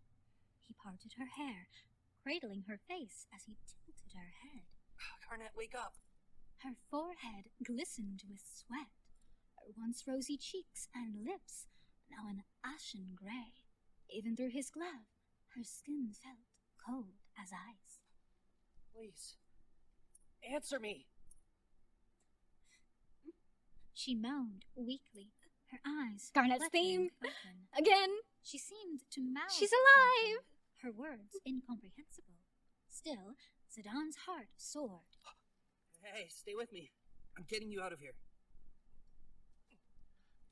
He yanked at her bindings, but they did not slacken. Worse, like a python, they seemed to constrict tighter around her as he struggled. She cried with pain.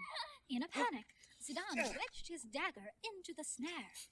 Thorns biting into the exposed flesh of his forearm. Vivi hollered. So, Zidane glanced over, just he doesn't realize this yet, but because that peduncle is connected to the plant brain, it felt him doing that.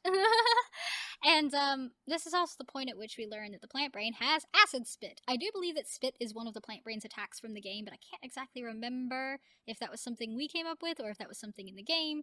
But regardless, this version has acid spit. Think of it as kind of its version of venom, if you will. in time to see the monster slinking towards him. It hissed, spitting a jet of bubbling spittle into the air. Zidane jerked his arm free, prizing the monster's jaws apart with his blade. Green blood and drool spilled over his weapon, dripping onto his arm. He cried out, his skin blistering as he forced the monster back. Below, Steiner slashed at one of the beast's hefty tentacles, distracting it just long enough for Zidane to rip his dagger out and tumble to the forest floor. A moment later, Steiner crashed to the ground beside him. I thought you were gonna hold it off. Zidane panted, righting himself, his arm streaming with blood. I did! Steiner huffed, his lip curled. But it regenerates like its thrall. It seems my attacks have little effect. If only I had the ability to harness magic. Steiner and Wait a Zidane minute. peered at We one do another have the in ability to mutual harness understanding. magic. Looks Turning over at the gaze on mage. Vivi, who stood, quivering, terrified nearby. Baby's hiding. Vivi, your magic is the only chance we got at stopping that thing. Don't look at me, I'm just hiding behind foliage. Blast it with fire. Yelled Zidane, dodging the That giant monster's scream. scary. Vivi's eyes widened as he shrunk behind his collar. Try. Tentatively, he extended his now violently trembling arms. The beast snarled, spurting sizzling acid over its snapping fangs. A stream shot into the air. Vivi screeched, cowering as a tiny wisp of flame Vivi! from his palms and vanished. This is not a good time to not be able to aim. Whirling through the air. Steiner lunged for Vivi. He dropped to the ground with a clamor.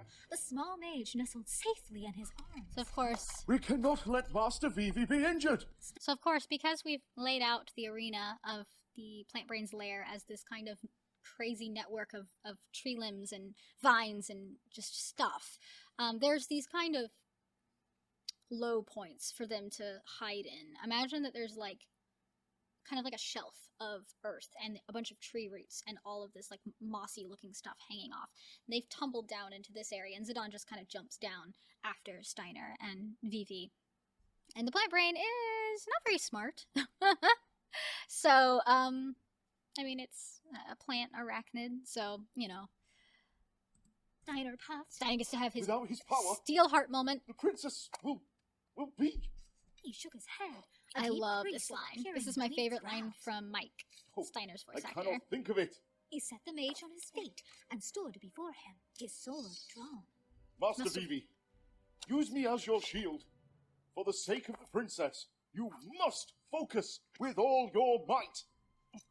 So I want to comment on what a Steelheart Steiner is, because I do feel that this moment is a very early example of what I would call a Steelheart Steiner. Steelheart is based on the title of the song that is one of our musicians' songs. It's called Steelheart. It's on Roth's music channel, Roth Music. There's a link, I believe, in the description of this chapter. It's essentially the idea of Steiner being the knight that he's always wanted to be. A little bit of background information about Steiner. This is canonical background information. I don't remember if it's in the Ultimania or if it's another source, but between myself and the Japanese subtitler, of which there will be Japanese subtitles on future chapters, so stay tuned for that. Between her and I, we were kind of talking about information that lists that Steiner became a knight because his life was saved when he was a little boy by an Alexandrian knight, and so he always kind of idealized them. And he once defeated Beatrix in combat for the position of captain. And so he takes his role very seriously because he holds knighthood in really high respect, and he has this idealized version of what a knight is. And he tries his hardest to be that, like, all the time. Steiner is a very passionate individual. He cares a lot about what he does. It's not just a job to him. It's a way of life. He loves what he does, and he cares a lot about upholding, in his mind, what's right. But at this point, Steiner's viewpoint of the world is very black and white, you know? And that is something that changes with his character arc over time. But over time, through the game, I think that Steiner becomes more of what I would consider a Steelheart Steiner. A Steiner who has some true determination, some true I don't know what the word is that I'm looking for, ground behind what he stands on, you know, his values. And it's through experience that he kind of gains that maturity. So, anyways. John stared hard at Steiner. Poor little getting Vivi a great is so sigh scared at of this point. dislike. He'd love to just be protected. What choice do we have? So they're grumbled gonna to shield himself before Phoebe taking his post beside to Matt. hopefully He make him glanced able over to his shoulder, focus so he can nodding actually at the aim mage. properly at the plant brain. The beast lashed at the air, slashing a heavy whip-like appendage down on Steiner, who impaled it with his blade. Zidane heard the crackle of fire behind him, followed by a burst of heat, but the flame zipped far past the beast before His dispersing. aim still sucks. Steiner's face was beet red, the veins in his arms bulging. Let go! Zidane called, So this part's so goofy because Steiner has his sword wedged into one of the plant brain's tentacles, but the plant brain is so big, so much bigger than Prison Cage. He can't possibly hold this up the way he tried to with Prison Cage. It's gonna squish him flat into a Steiner pancake. And so Zidane does the only thing that he can think to do, and it's this. Are you mad? Steiner cried, his teeth clenched. Without time to argue, Zidane kicked Steiner with as much force as he could muster.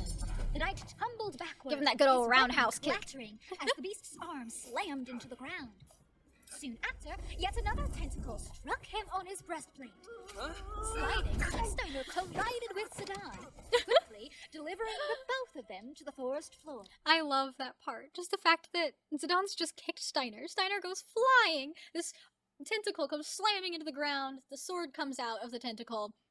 And Steiner's just getting back up on his feet before the other tentacle, because, you know, the plant brain's got like 4 of them, swoops him on the back. And Zidane, all the while, is focusing on dodging this plant spit and like blocking it with his weapons. And and the plant brain, meanwhile, is sweeping Steiner across this opening into Zidane, and they crash into each other and topple over this like little shelf, like topple back over into the area that they just were a few minutes before, and they land down into the muck, and it's just gleefully ridiculous. Steiner and Zidane have no sense of coordination with each other in combat yet. Rusted tomato! This is ridiculous. We're running out of time. Zidane snarled, getting to his feet. He looked towards the princess, suspended on the cavern wall. There has to be another way. We have to get her out of that snare. Now. Zidane threw his companions a glance before tearing across the clearing. So now Zidane's gonna go back to trying to get the peduncle off of The tether Garnet. that held her was He's as like, weak okay, as this is too and slow. dodged She's with gonna one have her life force only sucked stunner. out of her if we He take followed this its length long. to the monster's body, where it dissolved into the base. You can of hear its Steiner in head, the background fighting the lined plant with brain. bluish veins and reflecting a clear outer casing. So, it's feeding on her through this. So he's He just said, figured that out. resting his dagger overhead. He has just figured out that it's feeding on her through the peduncle. He goes over to her because he's trying another tactic. He's like, okay, this is too slow. This isn't working. We're just going to end up wasting time. You know, I know that she's dying. I got to go figure out what I can do about the thing that's actually wrapped around her. And so he thinks, if I can somehow break this, if I can just use enough force to puncture this thing, to cut through it, to break it, something. So he puts his weapon up in the air, which I often have Zidane alternate between using both of his daggers and just one. I also, if you'll see the storybook art of Zidane, have him wearing his thief dagger in another holster on his leg that's not in the game. But anyways, so he's got his weapon held up like this right now, and this happens. His arms poised to strike. If I could just... Zidane gasped. A He searing left heat, an like a gush opening, from molten and he glass, gets hit tore across right his on the chest. front with acid He spit. saw the beast lunging towards him, spittle streaming from its fangs. This is actually pretty dark, but I did a little bit of research on acid, people being attacked with it, to write this, because I wanted to make sure that what we were putting in here was something somewhat accurate. The initial shock is the first thing. The fact that it takes the sensation of what's happened and the signal a few seconds to get up to your brain. But this is not just any acid spit. This is magical plant brain monster spit. So his body is essentially going into shock. He's in lots of pain. We don't know what other effects this has. Who knows? Maybe it's paralyzing him a little bit, you know? Some animals, some insects have the ability to do that. It doesn't really need to be explained, but up until now he's been dodging and blocking the acid spit for the most part, except for these little dribbles that got on his arms while he had his dagger wedged in its mouth earlier in the scene. But at this point he got hit full front on in the chest, and of course it's a corrosive substance, so... Zidane dagger slipped from his hand, his ears ringing as his legs gave way, and he plummeted over the crest of a ravine.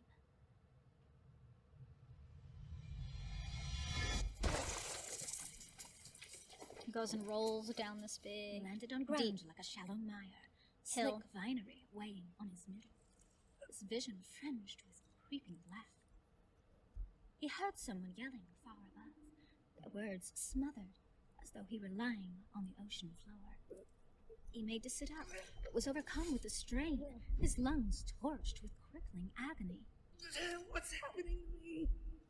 His arms felt as though beset with 1,000 tiny needles, which assaulted his extremities with intense prickling. His heartbeat surged in his ears. Something hot and damp blistered under his shirt. A flash of red Blank! appeared at Blank! the top of the ravine, and he stared at it, dazed. His world was gone. So for a little bit of background information there about what's going on with Blank, you all actually can't hear it, because Zidane can't hear it, although it is actually in the chapter, worked way into the background. Blank comes down and is basically like, I finally got here, what did I miss? Where's Zidane? You know, and you would have heard, had Zidane not been in this state, Vivi going, he fell down there. You know, because they obviously saw what happened to him. You hear Vivi in the very beginning shout, Zidane! And Steiner shout, Master Vivi! You know, because he goes after Zidane, because he's concerned about him. Because Zidane has kind of been acting like this older brother, mentor-like figure to Vivi when he doesn't really have anybody at this point. And even though Steiner's protecting him too, but you know, the little guy cares about Zidane. So Blank comes, where's Zidane? He fell down there.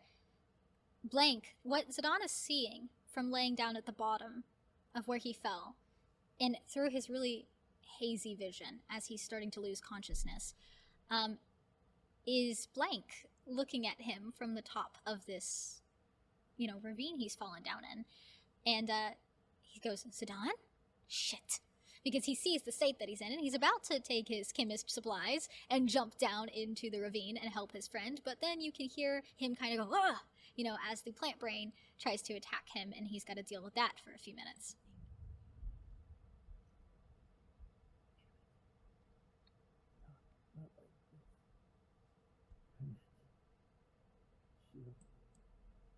She'll die. Her image manifested in his sightless vision.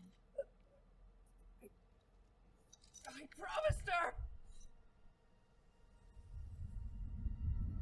Faster than thought, white, hot flames erupted from within him. It's trance. As horns of adrenaline exploded through his body, drenching every fiber of his being in its brilliance. This part was a lot of fun, trying to decide how it would feel to go into trance. This explosive energy, all of a sudden, this explosive magic energy, unlike anything you've ever felt before, coursing through your body. Also imagining that the first trance would not come all at once, but rather come in stages. Although you're about to see a picture of Zidane standing with, like, fully transformed, I only put it there because it made the most sense for me, I don't know, in visuals to put it there for the sake of time.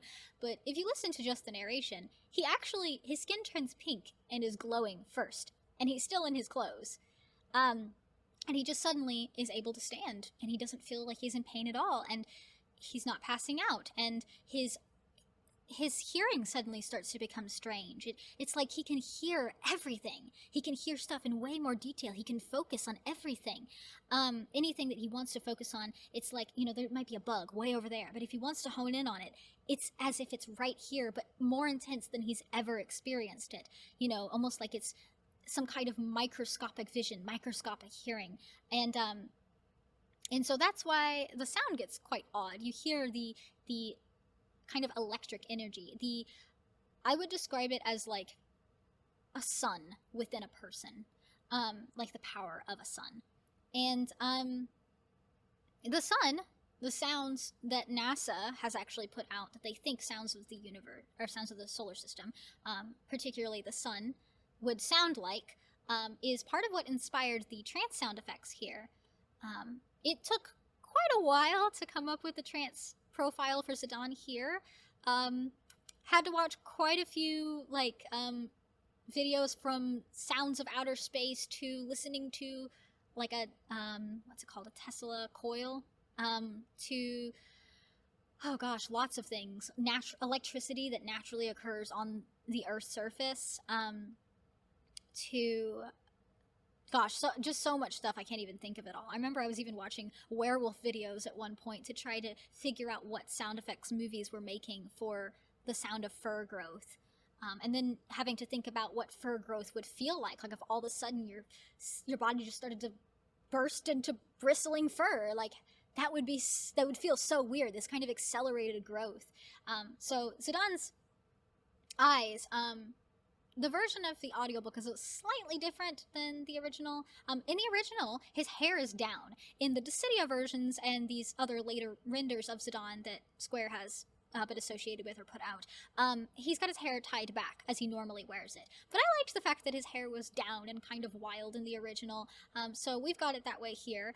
We've got his fingernails is growing longer because, of course, his gloves disappear. Like the magic basically just magics his clothes away. We kind of fiddled with the idea of what happens to his clothes for a while, but then decided not to complicate it for the idea of him actually having clothes on after all this was done with, and just have it magic away. So as his fingernails start growing, his gloves are kind of magicking away, and he can see that they're getting longer. And then, all of the rest of the transformation happens. His teeth, if he could see them, he'd see that his canines grow longer. Like, certain monkeys have longer canines. Actually, I think all monkeys do. I don't know. I'm not a monkey expert. And his tail becomes bushier, and the fur creeps up his spine. The pattern, if you look at the artwork, for how we're kind of imagining his trance to look, it's more organic. Not quite werewolf level, but more organic, I think. So, yeah, anyways, I could go on about this for a while. Trance is really fascinating to me. The darkness that had marred his vision ebbed away, replaced with a lustrous hue of rosy light. Zidane eased to his feet, still panting and shaking as he stared with awe at his own hands. His fingernails appeared to be lengthening, sharpening to points. His eyes His skin was glowing, are also magenta. tinged with rouge. Am I dead? He whispered incredulously. His voice, he noticed, vibrated with a peculiar resonance in the dewy air. The sounds around him were oddly amplified, drifting through his perception like tangible waves. I leave you alone for 5 minutes and you turn pink? As if in a dream, Zidane gaped at the top of the ravine. A familiar young man was staring back at him with a look of utmost bewilderment. Blank? Before Blank could comment, something swept his feet out from under him, dragging him from Zidane's sight. On Something. instinct, A plant Zidane brain, moved maybe? towards the incline. Just maybe? He staggered, however, as So a here's where he gets the strange fur. sensation suddenly overcame him. It felt as though invisible ants scurried across his skin. With a shock, he watched as wisps of fur, fuchsia in color, bristled over his arms. Time lapsed into a crawl as he crested the ravine, bathing his senses in the scene that unfurled before him.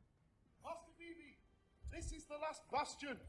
You must lend me your power. Called Steiner. Steiner's sword was wedged into the beast's tentacle, and from it, Blank dangled by his ankle, slashing at his assailant to no avail. Master Vivi, please. I can't. Phoebe squeaked, shrinking further behind the knight. Whatever you're gonna do, could you do it before this thing rips my damn leg off? Yelled Blank, his mottled face twisted in aggravation, the contents of his waist satchel clanking. That's Steiner had an idea. Fear not, Master Vivi. Channel your magic through me, and I shall be your conduit. Vivi's golden eyes became owlish. I've never done that before. Hey, no rush, kid. Blank hollered, his cheeks swelling to a ripe purple. Okay, I'll try. Vivi screwed his eyes shut, folding his hands And out. so in front of Steiner him. got to come up with the magic Nestled sword. in his tiny But now, palms, Vivi gets to do wisps of something, flame be took the protected, shape of a humble and Steiner bow, gets to fight. accompanied by a gentle And actually hum. do some damage. Vivi offered it to Steiner, his stout arms peering shyly over the brim of his hat. The knight's sword began to glow red hot, as if fresh from the forge. Brilliant. Steiner cheered, tearing free the flame-imbued blade. The tentacle sizzled, snapping off as it crashed to the ground, Blank landing with it. The monster gave an ear-splitting screech, retracting its charred stump. The cavern filled with tumultuous roars as it failed to regenerate. Nearing them, Zidane gaze fell upon his own blade, clutched in his hand. It glowed as Steiner's had, but bore a strange rosy fluorescence that traveled from his palms. That light. I thought that it was only a legend. Steiner gasped, his voice colored with astonishment as he studied Zidane. There are stories of an ancient magical power, but I never thought that it could actually. Zidane's gaze flickered in Garnett's direction, What's this? his brow furrowing. We can't worry about that right now. She's dying up there. He hissed impatiently, pointing with his blade. That The reason that we gave Zidane the opportunity to explain this is because he's been spending the entire fight trying to figure out this exact thing. That the peduncle is how the plant brain is sucking Garnet's energy from her, and that they need to get rid of that. They need to sever that connection, and then at the very least they can grab the princess and get out of there, even if they don't defeat the plant brain. What if it fuses back together? But Steiner huffed, luckily, pressed to the side of the there's an even better solution. Can't fuse back together if it's dead. Ugh. But we won't be able to distract it forever. So you better make this swing count, Rusty. Understood? He snapped. That A fuse grimace. back together comment is based on what happened to the prison cage. The fact that when the prison cage's limb was severed, non-magically, it fused back together. Spittle rained over them as they skidded to a halt. Zidane's like, we just have to make it, we have to try to kill this thing so fast that it can't do that. Zidane If we kill- drove his weapon If we into kill the its energy outer source, shell, it wrapped might by just the point of die. his dagger, igniting with a brilliant It's a long burst shot, but of maybe, rosy maybe. light. The monster howled. So whipping Zidane around has to magic face its swords, assailant. magic daggers, His magic blade held daggers steady, now, blank because of under the fact that he's in latch for a trance. potion vial on his belt. But it was then that Steiner tore a fiery gash across one of the Titan's limbs. The beast spat, rattling its pollinators, Pollen! releasing a cloud of golden dust into the clearing. We made the decision to make pollen kind of like, not exactly like pepper spray, but kind of. It's an irritant. Oh, damn, that burns. But two can play at this game. And now we get Blank to see coughed, Blank's thrusting chemist his hand ability into his on satchel. show. Limber up, Zidane. You're gonna need to be quick. He procured an ampule, its contents like Darkness, oil, the color magic, of deadly blinding nightshade. magic. Hey, ugly. How about a taste of your own medicine? Blank pitched the glass high into the air. On impact, the cavern exploded with a blinding flash of light, a thunderclap rocking the trees. Steiner hollered in the distance, barely audible over the Steiner, writhing monster. I'm blinded! His vision returning, Zidane noted a dense cloud of black particles clustering around the beast, frustrating its senses. Zidane, that won't hold it for long. Yelled Blank as he made a beeline for the monster's tether. We gotta make this fast. Rusty! Zidane called. Get ready to strike! The two thieves struck at the sword. It gave way. And their combined bursting efforts open with a burst flash of magenta. the peduncle. Thick black goop sprayed from each half as it convulsed on the ground below. Lovely. The monster shrieked as its gargantuan limbs fell limp, crashing to the floor. Shock of its severed nerve. Steiner bounded onto its head, blood and sweat dripping from his dewy face, illuminated by the light of his sword. Master Vivi, the moment is upon us. I need all of your power! Across the clearing, Vivi held his arms outstretched. As the sphere in his palms grew exponentially in size, so did the blaze on Steiner's sword. The knight thrust his weapon high into the air, crying in fury as he impaled his foe. Its head split with a resounding crack, and the beast exploded from the inside We love it. out, red hot flames engulfing it with blinding light.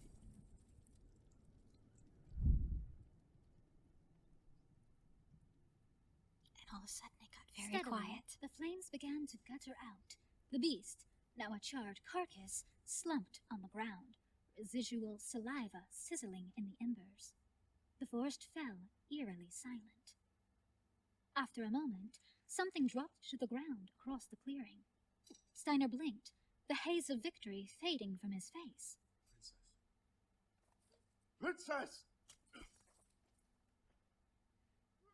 Zidane head swam. So here's and Trance he leaving fell to Zidane. his hands and knees.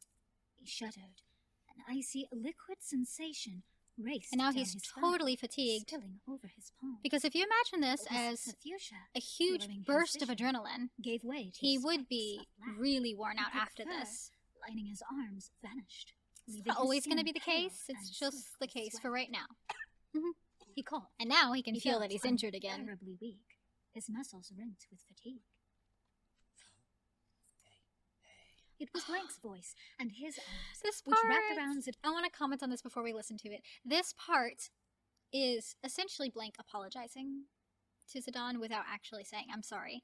It's the first sort of gentleness you hear from Blank towards his friend, Zidane, where he helps him stand up. Zidane's shoulders, heaving him to his feet. Easy. Blank. You came. Zidane huffed, gazing at his friend's soot-stained He has questions he face. wants to ask, but Blank glanced away, his expression indiscernible. Blank came because he can't just watch his friend walk to his death. Oops, sorry if you heard that. I'm Steiner hungry. wailed, knelt on the ground. He cradled Garnett in This his chapter's arms, long. her pallid body, frail. There was no way for us to not make it long. Get a hold of yourself. We had Blank to tried. we had to kind of combine. Well, originally when this was written in script many years ago, it was written as 3 separate chapters, but we decided to just make it all one chapter so that as much as possible we can make the audiobook chapters new locations with every chapter. Of course, it's not always going to work because certain locations like Lindblom, a lot happens and we're there for quite a while, but when we can do it, we try to do it. Zidane, do you have that medicine I gave you? So we have Blank Dazed, giving Garnett Zidane the nodded, medicine feeling for the vial in because his Zidane's not in a great state in this version of He events. handed it to Blank, who came to kneel beside Garnett, Steiner glaring at him scornfully. Sorry, princess. This is gonna suck.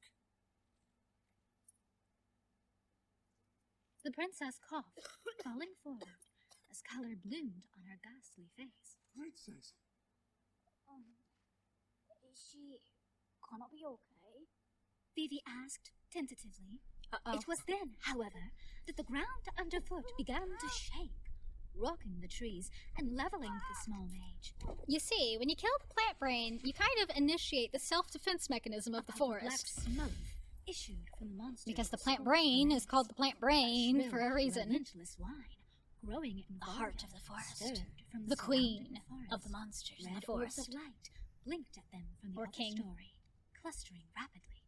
Oh man, what now? Blank's voice came. Beneath the blackened corpse, the ground was pulsating, cracking, as if something beneath it was threatening to rupture. The party gazed at it, dumbstruck. What encircling greenery that had not been charred to a crisp began to crystallize, wilting and fossilizing into dappled stone. So the petrification here works slightly like the game, but a little differently. Of course, the whole party notices the petrification, as it starts right out of the corpse of the plant brain. And Blank, being a chemist, understands what they're up against. Petrification. Blank whispered, his voice distant. Also because it's foreboding. Come on! gotta get the hell out of here. Zidane called, seizing Blank by To the have arm, Blank of all wincing at the people sting in his say chest. that. They barreled through the tunnel, Steiner cradling Garnett, unconscious in his arms. Hordes of monsters hissed and screeched as they erupted from the fissure. Creatures rained from the canopy, pouncing down on them one after another. Fire popped and flashed as Vivi sent sparks into the air, momentarily lighting the path with bursts of yellow light. They slid down a tangle of damp underbrush, landing knee-deep on boggy terrain. Vivi gave a yelp, cut short by a splash. Zidane glanced back, his head aching in protest. Blank was already hauling the stout mage to his feet. Fanged, rooted plants gnashed at their ankles as they scrambled back onto dry land. Zidane caught a stomach-turning sound, waxing somewhere far behind them. A whooshing, chugging noise accentuated by an eerie rumble. A bitter gust of wind shook the trees. The petrification in this version of things acts kind of like a storm. Brightening with the silver promise of dawn. Almost like it's overstory freezing hidden. everything with stone. Zidane stumbled into a tree, overcome by his spinning vision. His skin The crows blistering were a with heat. very intentional, Finding ominous himself sort of heaving for breath, reference. he felt at his chest. Threads of fabric were corroded away, and his nostrils filled with the stench of iron. He's reopened that He wound. watched Well, as his reopened. party vanished. It didn't into really the heal. pearly fog. He It can't was run like Moonstone. this. Zidane! He skidded to a halt beside him. He'll He was slow alone, everyone down. His patchwork skin glistening with sweat, his eyes wild with alarm. What the hell are you doing? Come on! He yelled, his voice shuddering. He grabbed Zidane's arm, yanking him forward. I can't. Zidane huffed, grimacing at the strain of speaking. I'll slow everyone down. I'm so proud of them for this dialogue. Like, take care of her. Please. Like So that's a play on noting his the wound "take in care of Zidane's everyone" but he line only from the tightened his game. grip. What are you talking about? He hissed. You think I ran all the way out here so you could die on me? He's like, no, you were the one who gave everything up to be Move here. it! You're the one He that's going to dragged see this Zidane through. along until his feet remembered how to run. I'm not leaving you. His eyes locked on the pathway It's as sad. the air around them grew frigid with cold. The canopy above began to crystallize, vines coalescing, forming an ashy stone wall lined with petrified plant matter. At their backs, Of course, because we've beasts boiled injured towards them Zidane. from the bowels of the forest. The rest This of is the a little party different appeared from the the game mist, here. specks The in reason that he distance, falls marked behind. by golden flares and crackles of fire. Beyond them, a pinprick of He's still light going to sacrifice signified himself. their He was just going to do it Oh, purely for the sake of it them appeared to not shrink waiting on as him they and neared all it, getting petrified. almost imploding on itself. Zidane watched as Steiner and Vivi leapt through the opening, silhouettes vanishing in the pale light of dawn. Suddenly, he found himself diving for the earth, his balance lost as he tasted the weathered pathway. With a ragged growl, Blank seized Zidane roughly by both shoulders, righting him. For the briefest moment, he held him there, his eyes alight with resolve. Blank tore his leather satchel from his waist and thrust it into Zidane's chest. Go! Blank screamed. Run! Now! Zidane choked, swaying where he stood. What? Blank. But you... Shut up! There's no choice. We are out of time. Blank brandished his sword, wheeling to face the oncoming tide of monsters. He ripped a glass vial from his apothecary holster. I'll see you out there. Go. Survive. Or so help me, I'll kill you myself. Zidane's breath caught It's the in his last throat. little like, you're driving He me turned crazy. and Go, ran, we're running his out of mind time. a static blur. He sprinted for the exit as fast as his legs would carry him. A blast detonated behind him. Blank's yells drowned by the sound as it ricocheted off of the trees. Zidane flung himself through the tree line, scraping the edges of the tiny gap. He hit the ground, the satchel flying from his arms as he tumbled into the vast clearing beyond. Zidane He was just, aware of nothing after all of but his this, own heart, he just laborious in his can't hold it chest. together anymore. His breath breaking from him, and then He static passes out. pants. His sight was consumed by pools of black, as finally he collapsed, swallowed by the oblivion of unconsciousness.